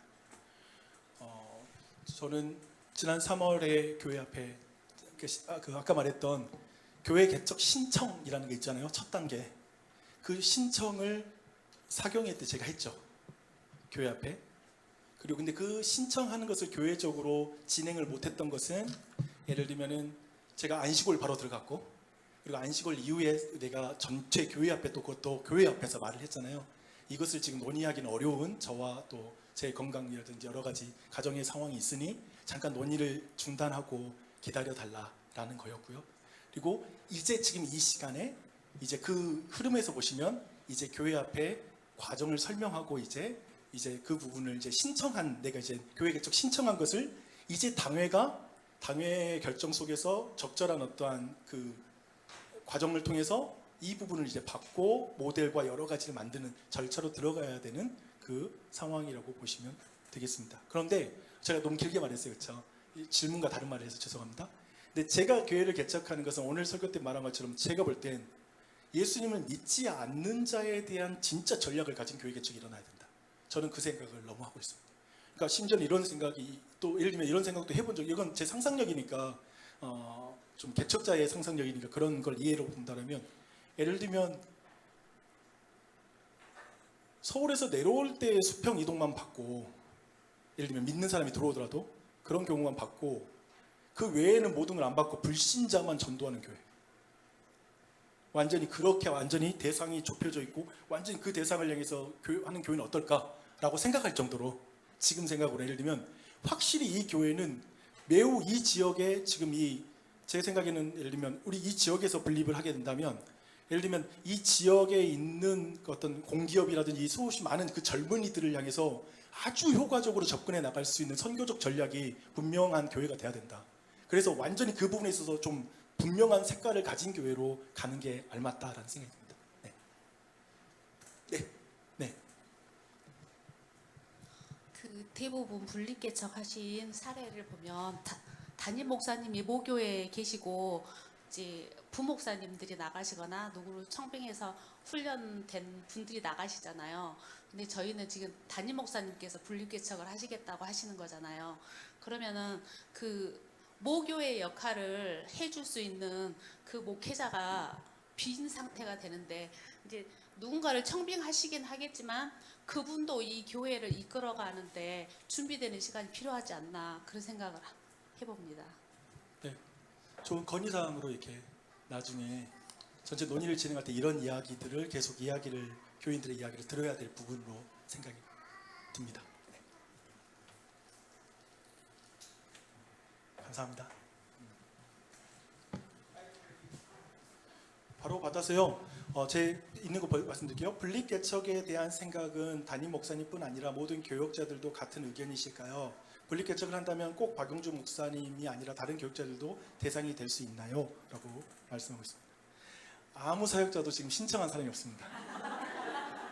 담임 목사만 신청했습니다. 담임 목사만 신청했습니다. 그렇게 됐는데, 사실은 목회자들 세계에서 우리 교역자들 차원에서는 이런 교회 케이스는 많지 않아서 사실상 대형 교회로 가는 흐름을 많이 결정하기도 하고, 교회가 대부분 그렇게 하지, 개척을 또 나가는 건 사실은 저는 개인적으로 저 안에 부르심과 이런 지점이, 우리가 수요일 날에 이 대목을 다룰 거거든요. 근데 저의 부르심이 사도 바울과 참 비슷한 부분이 있어요. 그러니까 뭐냐면은 이 교회도 진짜 예를 들면 할 사역이 너무 많고 내가 해야 될 일이 너무 많다고 알아요. 근데 직분자 이제 임직식을 통해서 교회가 세워진 것이 사실상 아까 말씀드렸잖아요. 사도 바울이 예를 들면 여기에서 자기 할 일이 끝났다고 평가하는데 이 부분에 대해서 우리가 느끼는 온도차가 있다는 거예요. 예를 들면 여러분이 생각하는 게 다를 수도 있고, 근데 제 마음은 뭐냐면 저는 막 그 안 믿는 사람한테 직접 만나고 막 그게 너무 좋아요. 제 안에. 그러니까 다들 이상하게 생각하긴 해요. 그런 의미에서 사실 근데 이 부분을 교회가 진짜 인정해주고 허락해주는 과정 속에서 또 이 걸음을 또 나아갈 수 있다고 생각합니다. 그래서 제가 그 마음이 있다라는 거, 그래서 신청을 제가 그래서 했고, 그런 부분이 특별히 약간은 오해할 수 있는 여지의 그 시점과 과정들이 있었는데 그걸 수요일 날 설명하려고 해요. 그래서 이 내용은 수요일 날 더 자세히 설명할 테니까 궁금하면 오세요. 궁금하면 오세요. 네. 없으면 그대로 읽어드릴게요. 교회를 낳는 교회, 교회를 세우는 교회, 이 걸음을 함께 볼 수 있음에 감사드립니다. 언제 개척 준비위원회가 세워지나요? 아직 미정이라면 어떤 과정으로 준비될까요? 이 부분을 아직 당회와 이야기해서 구체화되지 않았다라는 전제로 그냥 말씀을 전제로 둔다면, 제 생각에는 12월 공동의회 때 그때쯤에 위원회 구성을 발표하는 정도의 일정을 가지면, 그리고 그 일정 거기에서 준비해 나가는 단계로 쭉 진행될 테니까, 거기에서 이제 예를 들면 아까 말했던 뭐 어떤 모델이냐 어떤 것인지 충분히 다 듣고 그것들을 계획을 세워나가는 작업을 쭉 거치고 나중에 교회 앞에 보고하는 형식으로 되면 어떨까라는 생각이, 이건 결정되지 않았습니다. 그래서 당회에서 결정될 것입니다. 그래서 그 부분은 말씀드립니다. 네. 지금 목사님께서 지금 사경회 때부터 지금까지 계속해서 분립개척에 대해서 어필해 주셨고, 분립개척을 하고 싶다라는 목사님의 의견은 충분히 표출이 되었다라고 생각을 하거든요. 그러면 과연 교회는 분립개척을 원하는가? 교회 공동체의 의견은 언제쯤 물어봐 주실 것인지 또 궁금하고요. 그럼 만약에 물어봤을 때 50% 이상의 사람들이 교회 분립 개척을 원치 않는 사람들이 있다 하신다면 철회할 마음이 있으신가요? 네, 궁금하기도 합니다. 그리고 두 번째로는 이 부분 이 부분 먼저 이야기를 하고 다음 질문 좀 해주시면 좋을 것 같습니다. 아마도 그 아까 처음 뭐였지? 참 기억이 이렇게 저 좀 건강이 많이 안 좋아요. 저를 위해서 기도를 한 했는데 가지밖에 질문 안 했는데요, 목사님. 그러니까 처음이 아니고 첫 질문밖에 안 했는데. 그렇지. 교회의 의사를 물어보는 이 지점에 대해서 말씀하셨죠. 사실은 이 부분에 있어서 저는 그냥 교회의 어떠한 그 질서를 잘 따라가야 된다라는 생각을 하고 있어요. 근데 아는 것처럼 제가 이번 주 그리고 수요일까지 모든 걸 여러분과 다 어느 정도의 수요일은 왜 난가? 라는 지점이 될 것 같아요. 그런 부분을 나누는 이야기할 텐데 교회와 그런 모든 소통을 하고 나눴을 때 근데 아까 말했던 그걸 물어보는 일이 있잖아요. 교회적 묻는 걸 위원회를 구성하고 제 생각에는 모든 계획을 다 세우고 왜냐하면은 무언가 이 문제를 물을 때 그 사이에 어떻게 그 과정, 예를 들면 우리가 우려되는 상황들을 어떻게 풀어갈지에 대한 계획이 아무것도 없이 목사님 이렇게 나아가는 것을 분립을 할 거예요, 말 거예요. 이렇게 개념이 되면 사실은 교회의 정관을 위반하는 거예요. 예를 들면 할까 말까를 물을 수는 없는 거지. 담임 목사가 할 건가 말 건가 이걸 허락할까 이것은 괜찮지만 맞아요. 그걸 물어보자는 말이기 때문에 지금 그것을 언제 물어볼 건데 제가 볼 때는 계획을 다 가지고 그것을 가지고 교회가 공동회의에서 아마도 과반 이상의 찬성 속에서 진행되는 것이 합당치 않나라는 생각입니다. 계획을 다 가지고 물어본다는 거는 목사님 순서가 좀 바뀌지 않았나 이렇게 생각이 드는데요. 그게 아니라 이 모든 것을 감안할 때 우리 교회는 어떤 모델로 담임 목사가 나간다 이 계획을 가지고 묻자는 거예요. 담임 목사가 아까 말했던 수없이 많은 계획이 그 방법이 있기 때문에 할 수 있고 사실 뭐 오늘 당장 뭐 할 수 있겠지만 이 부분이 어떤 부분이냐면 그러니까 이 부분은 되게 지혜롭게 해야 될 것 같아요. 담임 목사도 사실 신청했기 때문에 교회가 서로 존중하는 거 안에서 어떤 결과 안에서 전체적으로 묻는 것은 한 부분이 있으니까 그걸 가져가면 좋을 것 같습니다. 지금 제가 들었을 때는 그냥 목사님은 분립 개척을 한다 이렇게 저는 들리거든요. 그러면 이제 목사님께서 질서적으로 분립 개척을 하겠다라고 말씀하셨는데 목사님이 생각하시는 질서적인 방법에 대해서 묻고 싶습니다. 지금 쭉 설명을 드렸어요. 오늘 그 과정에 대한 설명 지금 계속 드렸던 설명이 그 과정이거든요. 그래서 아까 질문 12월 정도에 그러니까 지금 말하는 것처럼 당회와 이야기를 나누고 어떤 당회에서 어떤 위원회와 조직을 어떻게 구성할 것인지 그리고 그 구성 안에서 어떤 이 계획을 세워서 어떤 모델을 결정할 것인지 그리고 그 모델을 가지고 교회 안에 보고하고 교회가 거기에서 결정하는 것으로 간다. 이게 큰 로드맵을 지금까지 그러면 오셨던 이 과정 가운데 당회와 의논하여서 당회 안에서 결정된 것들에 대해서 목사님께서 저희에게 지금까지 설명해 주신 것입니까? 그러니까 오늘 내용이 권사님 아까 우리 이 질문이 우리 고종수 집사님 질문과 비슷한 내용인데 지금 그 내용을 미리 다 설명한 거라고요. 그러니까 그 결정을 지금 내리고 막 하기 전에 전반적으로 이런 방향들을 지금 다 설명한 거라고요. 예를 들면 우리 교회가 분립을 하든 말든 오늘 1, 2부 설교는 교회를 세우는 교회라는 우리 정관에 있는 비전에 대한 동기부여 설교로 1년마다 반복할 수 있는 설교죠. 그 내용만 다뤘잖아요. 어떤 결정이 없다는 거예요. 또 한 가지는 방금 말한 것처럼 그리고 교회 모델 이것도 지금 어떤 모델을 결정하고 말하지 않는다는 걸 제가 누누이 앞에서 지금 말씀드리고 이 모든 것은 어떤 절차에 의해서 결정되는 부분이다라는 거. 이 부분에 있어서는 그 지난 리더 모임 때도 그런 이야기를 나눴고 뭐냐면 왜 교회를 개척하는지 왜 목사님이 이때 개척하는지 이런 것들을 좀 말해줬으면 좋겠다. 예를 들면 이런 이야기도 나누기도 했는데 예를 들면 그런 부분들을 나누고 이야기하는 것이죠. 네. 지금 저희에게 말해준 여러 가지 교회의 분립 개척 사례들이 저희 교회와는 규모적으로 좀 달라서 사실 피부적으로 와닿지는 않습니다. 그래서 사실 분립개척에 대해서 100% 이해는 좀 어려운 부분들이 좀 있어서요. 그래서 뭐 오늘 말씀하시고 설교 중에도 말씀하셨는데 그럼 앞으로도 이 분립개척에 대한 이해를 계속적으로 설교나 아니면 이런 강해를 통해서 계속 말씀을 이렇게 소통하실 것인지 아니면 교회 안에 그 리더자들을 통해서 소통할 것인지 이런 부분도 좀 구체적으로 좀 알고 싶습니다. 그러니까 이 구체적인 방법 두 가지 다 쓸 거예요.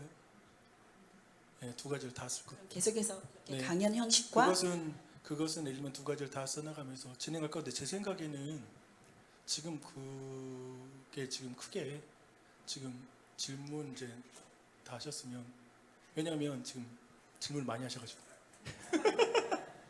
그러니까 이 정도 뭐 정리가 됐으면 근데 그 부분은 두 가지 다 사용할 것 같고요. 지혜롭게 때로는 아까 말한 것처럼 제가 언질했지만 어떤 강사 목사님을 모실 수 있을 것 같고 그것을 통해서 여러 사례를 구체화시킬 수 있을 것 같고 그리고 또 한편에 구체적인 자리에서 만나서 이야기하는 자리도 마련할 수 있을 것 같고요. 그것은 꾸준히 뭐 진행해 나가야 될 주제라는 거 생각합니다. 네. 감사합니다. 비슷한 질문이 좀 두 번 나와서 저 당회원으로 말씀드릴게요.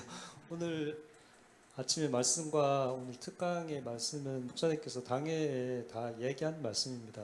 다 이제 교회 어떤 분립개척 사례와 앞으로의 절차를 설명하겠다라고 당회에 말씀하셨고 당회원들이 다 오케이 하고 그런 내용입니다. 오해 없길 바랍니다.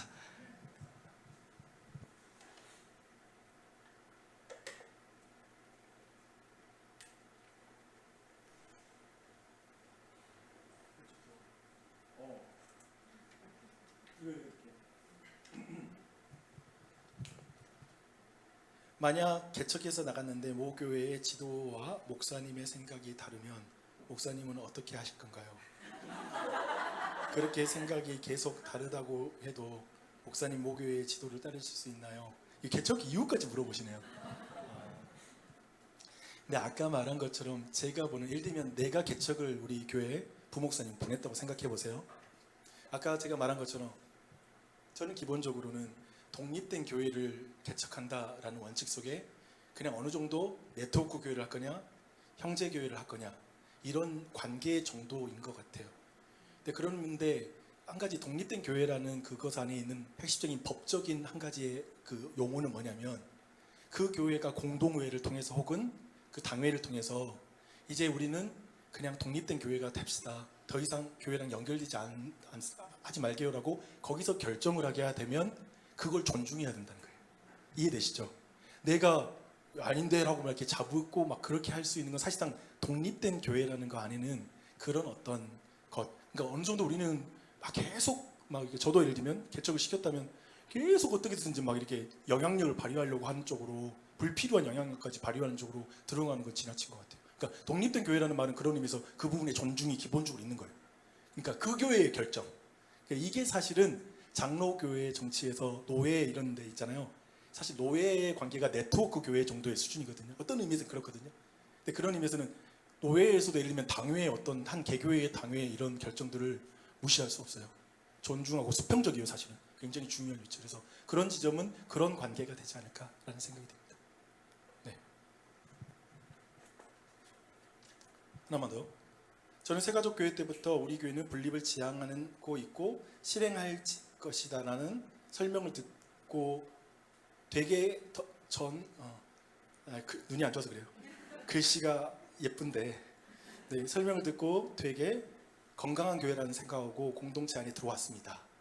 현재 구체적으로 시행되는 데 있어 어떤 기도 제목을 놓고 기도해야 할지 알려주세요. 네. 그러니까 사실은 그 예전에 우리 교회에 들어오셨던 처음부터 내가 이 말은 하긴 했는데 거의 교회 그 새가족 들어올 때부터 이 부분을 완전히 설명해요. 교회에서. 그리고 충분히 설명하고 그 가운데 동의하는 그런 것 가운데 교회에 지금 회원들이 들어오고 있습니다. 그래서 되게 그걸 건강하게 보셔서 너무 감사하고 기도 제목은 수요일 날 저녁에 알려드릴게요. 사실 이 기도 제목 전체가 책자 안에 마지막에 들어가는 내용이거든요. 그래서 나중에 그 내용들을 보시면서 기도해 주시면 감사하겠습니다. 사실 책자를 만들고 막 이런 과정은 뭐냐면 아까 말했던 교회 전체 안에 충분히 이런 공유예요. 그리고 궁금한 거 이렇게 질문하는 거고 받는 거기도 하고 이런 모든 거에 대한 것은 정말 그 투명하게 여러 가지 절차 안에 가져가자라는 거였습니다. 네. 그런 마음이니까 또 질문 좀 해주시면 좋을 것 같아요. 지금이 53분이라서 10분까지 하는 거 괜찮을까요? 혹시 아이들도 있고 여러 가지가 있어서 제 생각에 계속 하기는 어렵고 해서 수요일 날 또 오시면 또 하거나 따로 저한테 연락 주세요. 제가 이야기도 해드릴게요. 그러니까 여러분 그렇게 해주시면 되겠습니다. 네, 예, 상미자매님. 상미자매님 그 노래 하나 부르고 시작하는 네? 거예요. 갑자기요? 저는 이 분립개척이라는 게 세포 분열 같이 느껴지는데 그러려면 세포가 건강해야 또 건강한 세포를 복제를 하는 거잖아요. 그러면 저희 교회가 규모 면에서라든가 또 그만큼 건강한가라는 이런 생각이 들었고, 그렇다면 그 건강한가를 어떠한 기준으로 누가 그것을 판단할 것인가 또 약간 궁금하고요. 그렇죠. 그리고 또 하나의 질문은 그 목사님이 이제 이 개척을 놓고 그냥 뭔가 이렇게 이미지를 그리실 수 있잖아요. 그때 가장 가슴이 뛰는 장면은 어떤 장면일까가 갑자기 궁금해졌어요. 두 번째 질문은 수요일 날 대답하는 걸로 하겠고요. 이 질문 그대로 저한테 카톡을 보내주시면 제가 어떻게든 안 오시더라도 말을 드리도록 하겠습니다. 네, 첫 번째 질문이 우리 교회의 건강도, 세포 분열이라면 교회의 건강도 부분을 말씀드렸는데 제가 보니까 이 부분이 완전히 우리의 주관적인 것으로는 다 달라요. 그렇지 않겠습니까?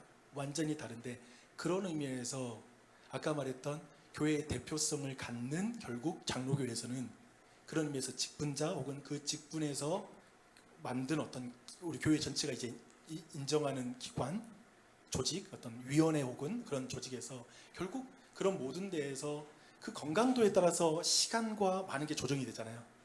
우리가 재정적으로 건강한가, 예를 들면 재정이 충분한가, 이것도 건강도에 들어갈 거고, 영적으로 건강한가, 우리 리더십 구조가 건강한가, 우리 전체적으로는 리더십 공백을 이길 수 있는가, 아니면 어떻게 이거 될 것인가, 그런 모든 건 그렇다면 계획표 안에, 시간표 안에 그 모든 걸 보완해 나가는 작업을 가져가는 형식의 것이 발표될 때 그렇게 좀 점검되는데, 근데 그 건강도를 결정하는 건 결국 그런 의미에서는 대표성 갖는 직분자들이죠.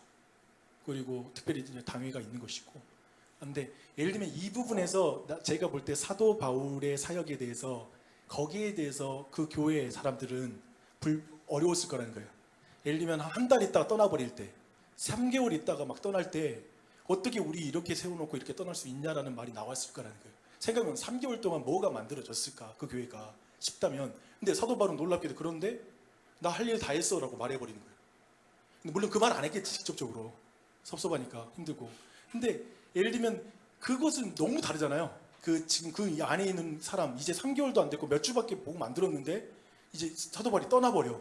근데 예를 들면 이 부분에 있어서 장로교회에서는 최소한 직분자들이 세워졌다라는 것은 사실상 그것 자체가 굉장히 구조적인 건강에서는 구조적으로 인정받은 그 건강도다라고 우리가 생각해도 좋지 않을까. 우리 교회가 그 부분은 예를 들면 객관적으로 말할 때 그러면 당회가 있고 하면 이렇게 말할 수 있는 내용이 되기도 하겠죠. 근데 아까 말했던 건강도 이런 부분은 그런 의미에서는 그런 어떤 준비된 조직에서 정확하게 하고 그것들이 어떻게 계획에 반영될지에 대한 부분도 진행이 되지 않을까 싶습니다. 네.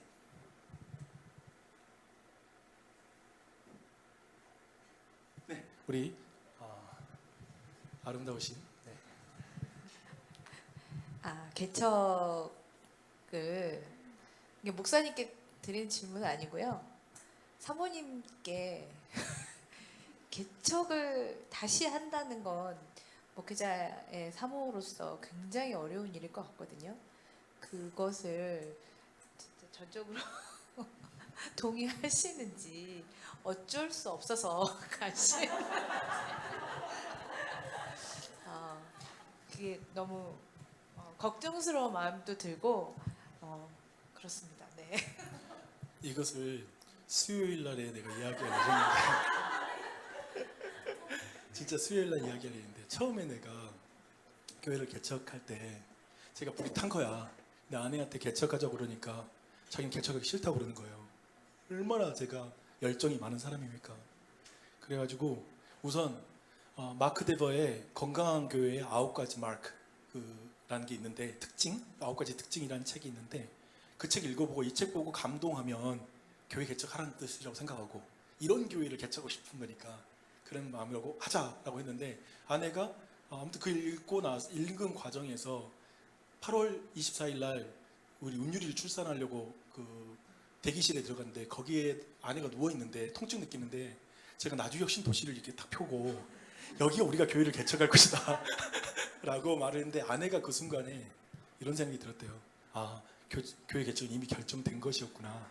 이게 나의 의견 이런 게 필요 없었구나 라고 이렇게 생각을 하면서 그 순간에 마음이 이제 그러면 이제 그때 담담하게 받아들이는 거 그런 이야기를 했었는데 처음 좀 그랬던 것 같아요. 처음 제가 교회 개척에 대한 마음은 아마도 그 복잡하게 섞이는 것 같아요. 부부가. 그렇죠? 여러분도 그렇지 않으세요? 개인 사이에서도 남편과 아내가 정도가 다른 상태로 뭔가를 진행하게 되잖아요. 네, 그렇긴 하긴 하지만 지금 아내는 저와 분명히 이 교회 개척하는 걸 동의하고 있고 그리고 그 과정 속에 신실한 동역자가 되어주기로 했습니다. 그래서 그런 부분에 있어서는 무엇보다도 한 가지는 것 같아요. 수요일 날 이야기할 건데 타이밍이 그래가지고 다르게 보일 수 있잖아요. 어떤 의미에서 너무 힘들고 어떤 여러 정석인데 저는 수요일 날 다 설명할게요. 근데 그렇지 않다. 그렇다면 정말 우리는 자신 없을 것 같아요. 아까 말했던데 이런 케이스 아니겠어요? 어떤 의미에서 화가 나서 개척하는 이런 것은 내가 볼 땐 건강하지 않고 우리 교회가 슬퍼하는 결정이라고 생각해요. 그렇게 안 갈게요. 그리고 앞으로 엄청 회복될 거라고 생각해요. 하나님 일하실 거라고 믿습니다. 아멘. 네. 네, 이제 여기는 이제 다 떨어졌어요. 제가 아직 말 못한 거 없죠? 혹시 적으신 분 있으면 난 너무 부끄러워서 포스트잇으로 하신 분들은 쓰셔도 됩니다. 네. 그리고 지금 셋인데요. 한두 분 정도 더 듣고 이제 이야기가 좀 많이 소강 상태가 됐네요. 한두 분 정도 이야기를 듣고 알겠습니다. 네. 그리고 네, 아니. 너무 영미령제가 아니어서 너무 감사해요. 경점이 너무 감사해요. 경점에가 마이크를 잡았어야 됐어. 제가 처음으로 질문을 하는 것 같은데 저는 오늘 주일 설교 말씀을 통해서 개인적으로 목사님이 개척하시려고 하시는 데에서 이해도가 많이 높아졌고요. 일단 질문은 아까 연말에 개척준비위원회를 통해서 오늘 말씀하신 그런 부르드한 얘기들이 구체화하게 해서 구체화하기를 원하신다고 하셨는데 제가 궁금한 거는 오늘 말씀하셨던 여러 가지 모델 중에서 어쨌든 개척을 하게 되면 두세 개로 추려지고 거기서 결정을 하는 데 있어서 저희 성도들의 의견을 이렇게 물어보시고 진행을 하시는 건지 네. 아니면 준비위원회에서 그거를 정하고 저희한테 이제 공개를 하시는 건지 또 예를 들어서 그게 모델이 정해졌을 때 어느 지역이라든지 구체적으로 어떻게 분리를 하게 되는 거니까 성도들이 어쨌든 분리가 되는 거잖아요. 그런 것들을 결정하는 데 있어서 두세 가지 안을 가지고 성도들이 결정할 수 있는 이런 예를 들어서 투표라든지 이런 것들이 진행되는 건지 아니면 결정해서 저희 쪽에 이제 공개를 하려고 생각하시는 건지 그런 것 좀 궁금하거든요. 너무 좋은 질문 감사하고요. 그러니까 그 지점이 방금 말했던 것이 사실 그 어떤 우리가 말했던 분리개척위원회든지 아니면 당회든지 어떤 조직이든지 아니면 재직회든지 어떤 그 모임 안에서 결국에는 그러한 안들이 나오는데 모르겠어요. 이런 모든 것들을 어떤 과정으로 그리고 전 교인과 어떤 소통의 절차를 가질지를 여기서 결정한다고 보시면 좋을 것 같아요. 이 위원회가 이제 첫 모임에서 그러면 이제 이것을 우리는 어떤 원칙으로 교인들과 전체적으로 의견을 주고받는 것은 이 과정에 이런 장치를 둬서 모임을 둬서 이렇게 받는 걸로 가자. 왜냐하면 마지막에 딱 하나가 결정났을 때는 조금 당혹스러울 수 있으니까 그런 부분에서 교인들도 생각과 아이디어가 있다면 그것이 반영될 수 있는 창구들을 어떻게 담아갈 것인가는 이 교회의 어떤 대표성을 가진 사람 그 기구에서 그런 어떤 직분자들이 그 부분을 감당해야 될 영역인 것 같아요. 그래서 그걸 잘 만들어내는 거. 그렇게 하되 최종적인 안은 장로교 정치적인 내용으로 보면 사실 이 부분이 약간은 분리개척 이런 모든 게 목회자를 청빙하는 거 아니면 혹은 이런에 준하는 일이에요. 그래서 마지막에 투표하는 절차를 거쳐서 최종적으로 그것들을 수납하는. 그래서 그것을 됐을 때 이제 교회 전체가 전혀 뭐 이제 그 가운데 하나님의 뜻이 확정되잖아요. 그 어떤 그 과반의 선거 과반의 투표 통해서 그러면 이제 그대로 이제 가는 걸로 그렇게 진행된 형식을 갖추게 될 것 같습니다. 그래서 그 부분은 그렇게 있다. 그 절차는 있을 것 같다. 앞으로 말씀드리죠. 네, 우리 백조승 형제님, 사랑하는 백조승 형제님, 네, 목소리 크네요, 그냥.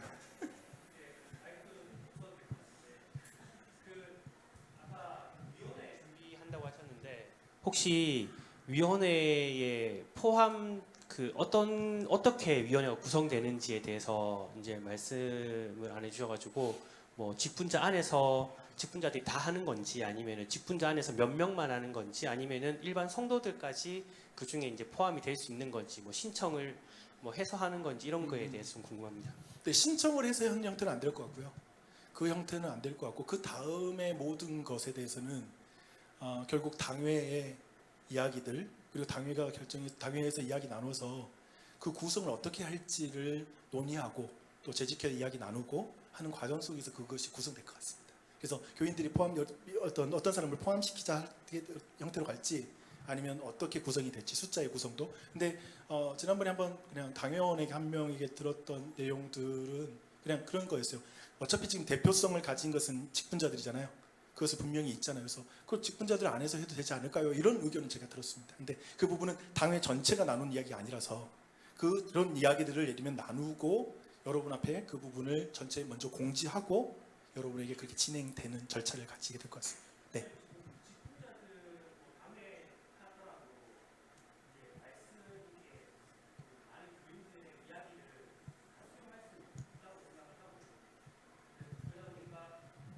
예, 그러다 보니까 그 뭔가 이야기를 들을 수 있는 그런 것도 좀 필요할 것 같고요.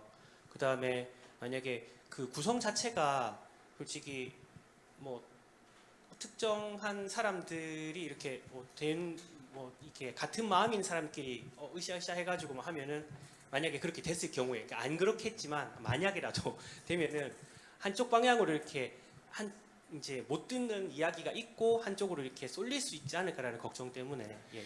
근데 이게 가장 내가 볼 때는 조심해야 될 정말 교인들도 이걸 언급하고 발언하는 걸 제일 조심해야 될 방금 언급이기도 해요. 뭐냐면 예를 들면 지금 있는 당회와 혹은 재직회 자체도 충분히 의견이 반영되지 않을 수 있다거나 이런 게 된 건 사실은 세워놓은 구조 자체에 대한 불신의 문제이기 때문에 예를 들면 그 결과도 예를 들면 그 판단은 누가 할 건가? 어느 쪽이 쏠렸다라는 판단은 누가 할 건가? 예를 들면 그런 의미에서는 공적 회의에서 공적인 어떤 그 자리에 있는 대표 그 당회 그리고 재직회 이런 데서 결정되는 것을 그 부분에 있어서는 더 이상 그런 결정을 따르는 부분은 확실해야 돼요. 선은 확실하게 그러면 거기에 내가 아까 말한 것처럼 그런데 아까 말한 게 그건 것 같아요. 그 우려는 아까 말한 것처럼 어떻게 그러면 절차를 해서 이렇게 의견을 들을까? 여러 가지 교인들이 할 수 있는 것 언제든지 질문할 수 있는 구조와 이런 다양한 의견 속에서 이것들을 모아가는 장치를 잘하는 게 중요하다. 그런 의미에서 그것이 충분히 이야기를 나눌 수 있는 그런 것들을 통해서 보완되는 부분인데 분명히 방금 말했던 대로 구성의 부분에 대한 부분이 자칫 이 부분도 진짜로 당회 전체 회의에서 할 거고 진행할 텐데 그 부분에 있어서는 확실히 온 교회가 완전 크레딧 갖고 가야 된다. 이건 질서의 문제가 되어버립니다. 근데 굉장히 중요한 이 부분은 이제 여러분이 잘 잡아주고 보호를 완전히 한 상태로 여러분이 할 수 있는 건의는 다 해라. 예를 들면 의견을 나눌 수 있는 구조를 더 지혜롭게 만들 수 있도록 건의를 만들어서 그 과정을 만들어내는 게 더 중요한 게 아닌가라는 전 생각이 듭니다. 그래서 그렇게 아마 진행될 것 같습니다. 감사합니다. 한 번만 하면 이제 마무리가 될 것 같은데요. 네, 우리 홍석종 형제님. 목사님 이거 언제 끝납니까 이거? 10분. 10분에 끝나 10분에. 네네. 저 궁금한 거는 일단은 이게 목사님이 되게 뭐 어떤 사명이나 뭐 열정이나 이런 부분에 대해서는 대부분 다 좀 느낄 거라고 생각이 들고요. 근데 다만 성도들이 좀 불안해하는 것들이 좀 있을 것 같아요. 이런 논의 자체가 이렇게 모여서 이런 얘기를 하는 게 어떤 분들한테는 상 건강한 교회의 모습으로 나아가기 위한 초석이라고 느낄 수 있는 거고, 어떤 분들은 미리 불안한 이런 여정을 얼마나 더 해야 될지에 대한 걱정이나 불만도 있을 것 같거든요. 아까 계속 말씀하신 저 듣기에는 뭔가 이제 진행하기 위한 민주적인 절차나 과정들은 충분히 하겠다 이해되는데, 처음에 이제 권사님이 물어본 그 맥락이 비슷한 거예요. 저도 이게 그러면 이거를 진행하기 위한 거에 대한 결정을 하고 그 이후에 여러 가지 절차나 어떻게 구체적으로 모델을 만들어 갈 건지, 어떻게 구체적으로 방법을 할 건지, 후일을 어떻게 도모할 건지 이런 거를 하면 좋을 것 같은데, 이를 다 벌려놓고 나서 이제 나중에 만약에 이거를 찬성하겠습니까 말겠습니까 하면 엄청 더 혼란해질 것 같은 느낌이 좀 들거든요. 그러니까 이건 계획을 1번부터 10번까지 다 계획 잡아놓고 나중에 이거를 어떻게 할까요라고 하면 그때는 다 지쳐서 그렇게 갈 수밖에 없을 상황이 될 수도 있을 것 같은 제 개인적인 생각도 들고요. 그래서 이게 좀 뭔가 이거를 정해놓고 가는 느낌이 좀 들어서 가야 되는데 어떻게 최소화해서 부정적인 걸 최소화하고 또 과정도 얼마나 투명하게 할 건지 이런 것들에 대한 고민들을 상당히 많이 하는 걸 느끼지만 저는 조금 불편한 생각이 많이 들어요. 이런 거를 가지고 뭔가 생각을 다 나누지 못했는데 어떻게 보면 일방적인 생각을 가지고 전체를 설득하는 과정 중에 일부가 아닐까 이게. 저는 지금은 그렇게 생각이 들거든요. 뭔가 좀 더 깊숙하게 생각하거나 더 많은 걸 생각해보고 차분하게 좀 생각해보고 더 말씀을 나누면은 조금 달라질 수 있을 것 같긴 해도 지금으로서는 좀 그래요. 그래서 이게 이제 당직자 회에서 이제 또 논의를 좀 하긴 해야 되겠지만 그런 이거를 진행할지 말지에 대한 논의도 좀 근원적인 논의도 좀 먼저 해야 되지 않을까, 방법에 대한 논의보다 이런 생각이 좀 듭니다.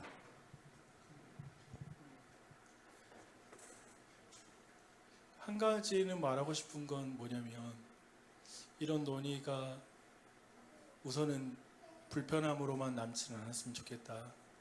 근데 솔직히 말하면은 그럴 수 있겠다는 건 이해되고, 혹시라도 그럴 수는 그 부분이 이해돼요. 근데 한 가지는 뭐냐면, 이 비전에 이거에 대한 이야기를 제가 3월에 이야기를 나눴다라는 지점에서는 되게 이것을 이제는 정확히 정리를 하는데 그 막연한 상태로 계속 갈 수도 없는 거고, 사실 이건 오랫동안 생각하고 교인들마다 마음으로는 오랫동안 이렇게 알고는 있으면서 언제 이것에 대해서 어떻게 되는지를 궁금해하는 사람도 있었다.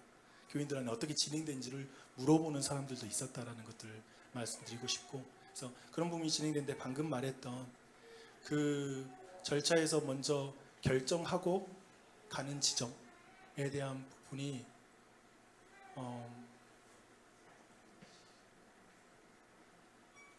그러니까 이런 거 이제 너무 솔직하면 교인들도 너무 그렇기도 하고, 근데 예를 들면은 저는 마음은 그런 것 같아요. 교회가 예를 들면 지금 내 마음에 있어서는 예를 들면은 나 개척하고 싶다라는 건 사실이죠. 나 새롭게 이제 한번 그런 어떤 선교적인 교회 세우고 싶어라는 건 내가 밝혔잖아요. 예를 들면 의사잖아요. 근데 사실은 이것 자체로 물어서 교회가 딱 결정하면 그것도 가능할 것 같아요, 이제는. 왜냐하면 뒤에 절차의 부분이 어떻게 이제 계획이 될 수 있는지가 나오니까. 근데 그걸 묻고 먼저 할 수 있어요. 근데 뭐라 할까, 우려하는 것들, 쉽게 말하면 담임 목사의 리더십 공백 부분하고, 그리고 아까 말했던 그 친한 교우들의 상실감이라고 하는 이 튼 주제들, 그리고 이것이 어떻게 스무스하게 진행될 것인가 라는 이런 지점들이 여러 가지에 담길 수 있는 상황에서, 예를 들면 그런 어떤 우리가 염려하는 부분들 상황에서 그냥 담임 목사의 거취만을 묻는 것이 될 것 같아요, 사실은. 그러니까 그러니까 그냥 그런데 이 부분을 당회랑 이야기 나눌게요. 그리고 해서 결정하는데, 예를 들면 연말에 바로 묻고, 아까 말했던 그 결정을 바로 묻고 그 다음에 준비해 나가는 것도 가능한 것 같아요. 말씀 들어보면. 근데 생각 속에서는 결국은 시간과 여러 가지를 볼 때 교회가 이 부분이 자연스럽게 어떻게 할 수 있는 지혜를 가장 좋은 방향이 나왔을 때 알맞지 않을까. 뭐냐면 그것은 개척을 하고자 하는 의도와 이런 부분을 교회가 동의하는 것도 포함된 결정이니까 그 과정으로 해야 돼. 말하는 부분이 너무 길 것 같으면 굉장히 짧게 그런 부분들을 결정해서 방향을 나누자 할 수도 있고 적절하게 어느 수준에서 그걸 정도 물을 수도 있을 것 같고 그 시기는 예를 들면 한번 당연히 이야기해 볼게요. 그리고 그 다음에 이야기들 좀 추가적으로 이야기해서 진행해 나가도 괜찮지 않을까 싶습니다. 그러니까 그 개척한 담임 목사 입장에서는 교회에 대한 마음이 엄청 크기 때문에 근데 이제 쉽게 말하면 여러분 이런 걸 보고 있는 거예요. 이러면 사도 바울이 예가 될 수 있고 하겠지만 하나의 사역자가 자신의 역할 그리고 그곳에서 하나님의 소명 속에서 개척을 하고 싶은 어떤 비전을 받은 걸 지금 보고 있는 거예요. 그걸 보고 있는 거고 이 부분을 교회가 어떻게 다루어서 허락하고 이걸 진행되게 할 것인가를 결정하는 것을 가는 거예요. 근데 이 과정에서 제가 봤던 건 뭐냐면 사임을 해버리면 너무 크고 아니면 교회 개척 비전에 있는 개척 비전에 따라가는 건데 근데 그 부분에 있어서 어떻게 가는가 했는데 나는 그런 지혜 부분의 영역이라고 보셔도 될 것 같습니다. 그 부분에 대한 고민의 부분이 있었습니다. 그러니까 이해도 되고 그러나 제 고민도 이해되시죠? 여기 안에는 굉장히 많은 게 있죠. 저도 이제 교회를 걱정하면서 알맞은 방법을 교회가 만들어주면 그 가운데 나도 갈 수 있는 길이 있으니까 저도 더 여기서 뭔가를 할 수 있는 역할을 하고 예를 들면 준비되는 교회를 마치 그 지파들이 동쪽 지파들이 마지막에 교회에서 오케이 이제 됐습니다 하고 하는 그 순간 모든 교회를 위해서 내가 해줘야 될 것들의 역할이 어떻게 있을 것인가 안에서 하지만 나도 이런 방향을 가지고 있다라는 지점이 있으니까 이걸 탁 나눠보기에 참 그랬던 것 같아요. 네, 그런 지점을 바로 하는 것이 쉽게 말하면 교회로서는 여러 가지 결정이 두려울 수도 있고 네, 그런 지점이 있어서 사실은 먼저 전체적인 걸 다루고 가자고 했는데 그건 저는 한번 이야기해보고 12월 공동회의에서 전체적으로 물을 수 있다고 생각합니다. 그런 부분 한번 볼게요. 네, 감사합니다.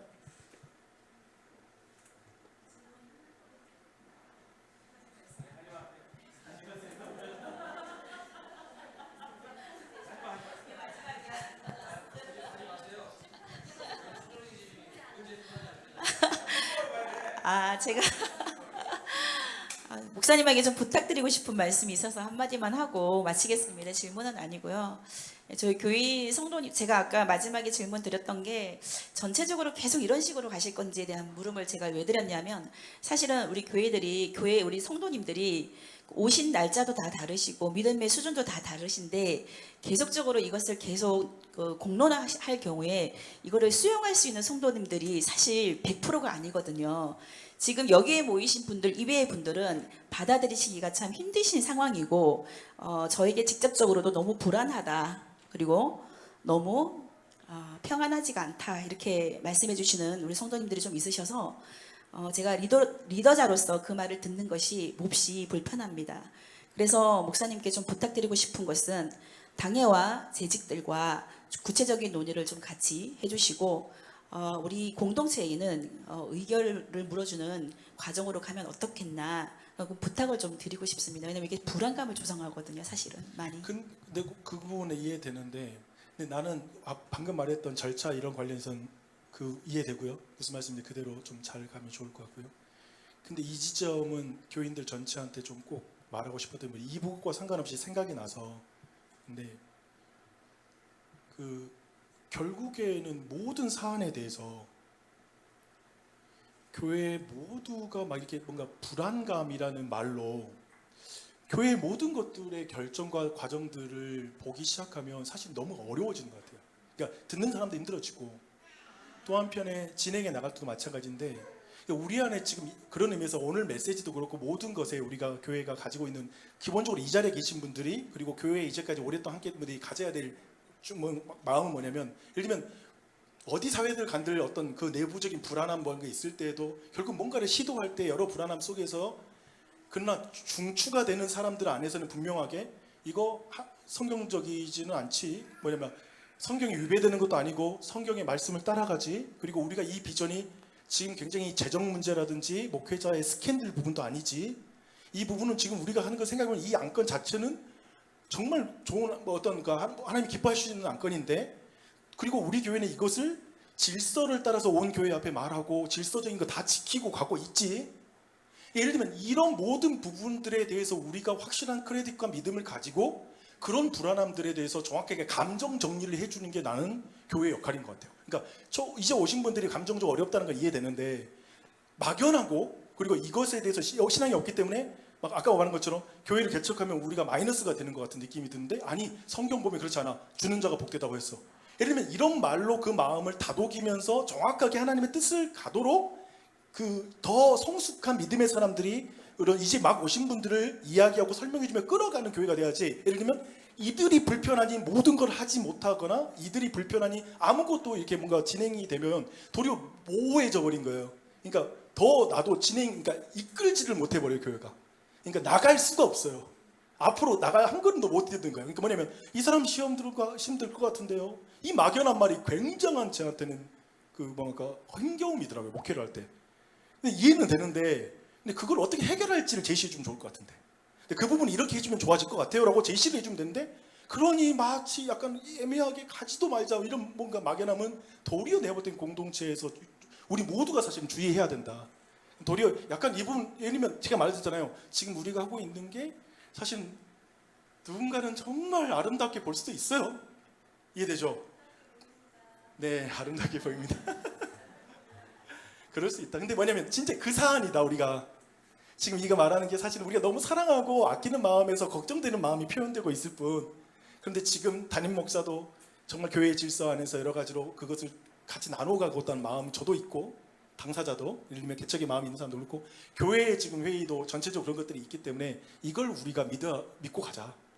그리고 그것들 안에서 하나님의 뜻을 이룰 거 믿고, 우리 그렇기 때문에 더 기도했으면 좋겠다 라고 하는 거, 그런 비전이 되었으면 좋겠다라는 말씀 드립니다.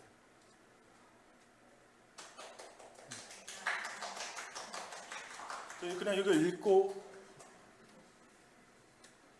마무리할게요. 네. 하나는 비슷한 질문이 있어서 좀 놔두고요.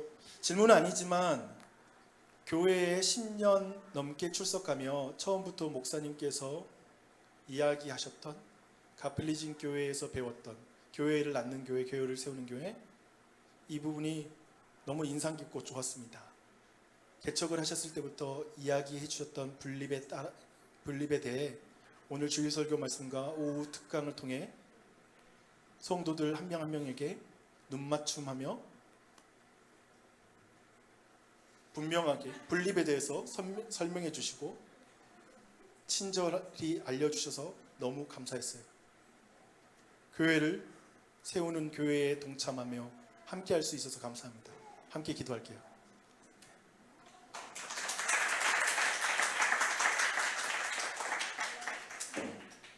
네, 같이 기도하겠습니다.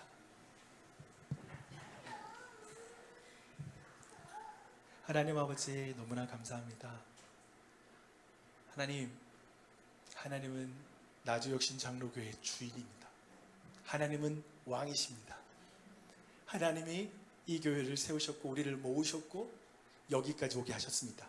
모든 감사와 찬양을 주님께 올려드립니다. 이제 교회가 세우는 나주혁신 장로교회가 이제 교회를 세우는 교회를 향한 걸음을 온 교회가 마음을 나누고 또 방향을 나눈 시간 가졌습니다. 이것을 온 교회와 나눴습니다. 이제 함께 기도하며 또 우리가 정한 바 교회의 질서에 따라 이것을 해나갈 때에도 그 과정마다 우리의 믿음이 커져가게 해주시옵소서. 모세가 죽고 여호수아가 세워질 때 공동체 전체를 키워가는 것처럼 하나님, 이 모든 과정들 통해서도 여전히 우리 안에 여러 가지 변화들 속에, 그리고 우리 안의 계획들 속에서도 같이 기도하며 하나님의 뜻을 구하며 나아갈 수 있도록 인도해 주시옵소서. 그리고 그 하나님의 뜻을 함께 물을 때 그것에 하나님 앞에 순종하며 걸어갈 수 있는 것까지 우리 모두가 함께 순종하도록 은혜 베풀어 주시옵소서. 주님, 오늘도 은혜 주시니 감사합니다. 여기는 한 사람 한 사람에게 새 힘 주시고 한 주도 강건하게 해주시고, 주님, 우리의 모든 이야기와 나눔 가운데도 역사하여 주시옵소서. 오직 주님의 뜻이 이루어지는 교회 되게 하여 주시옵소서.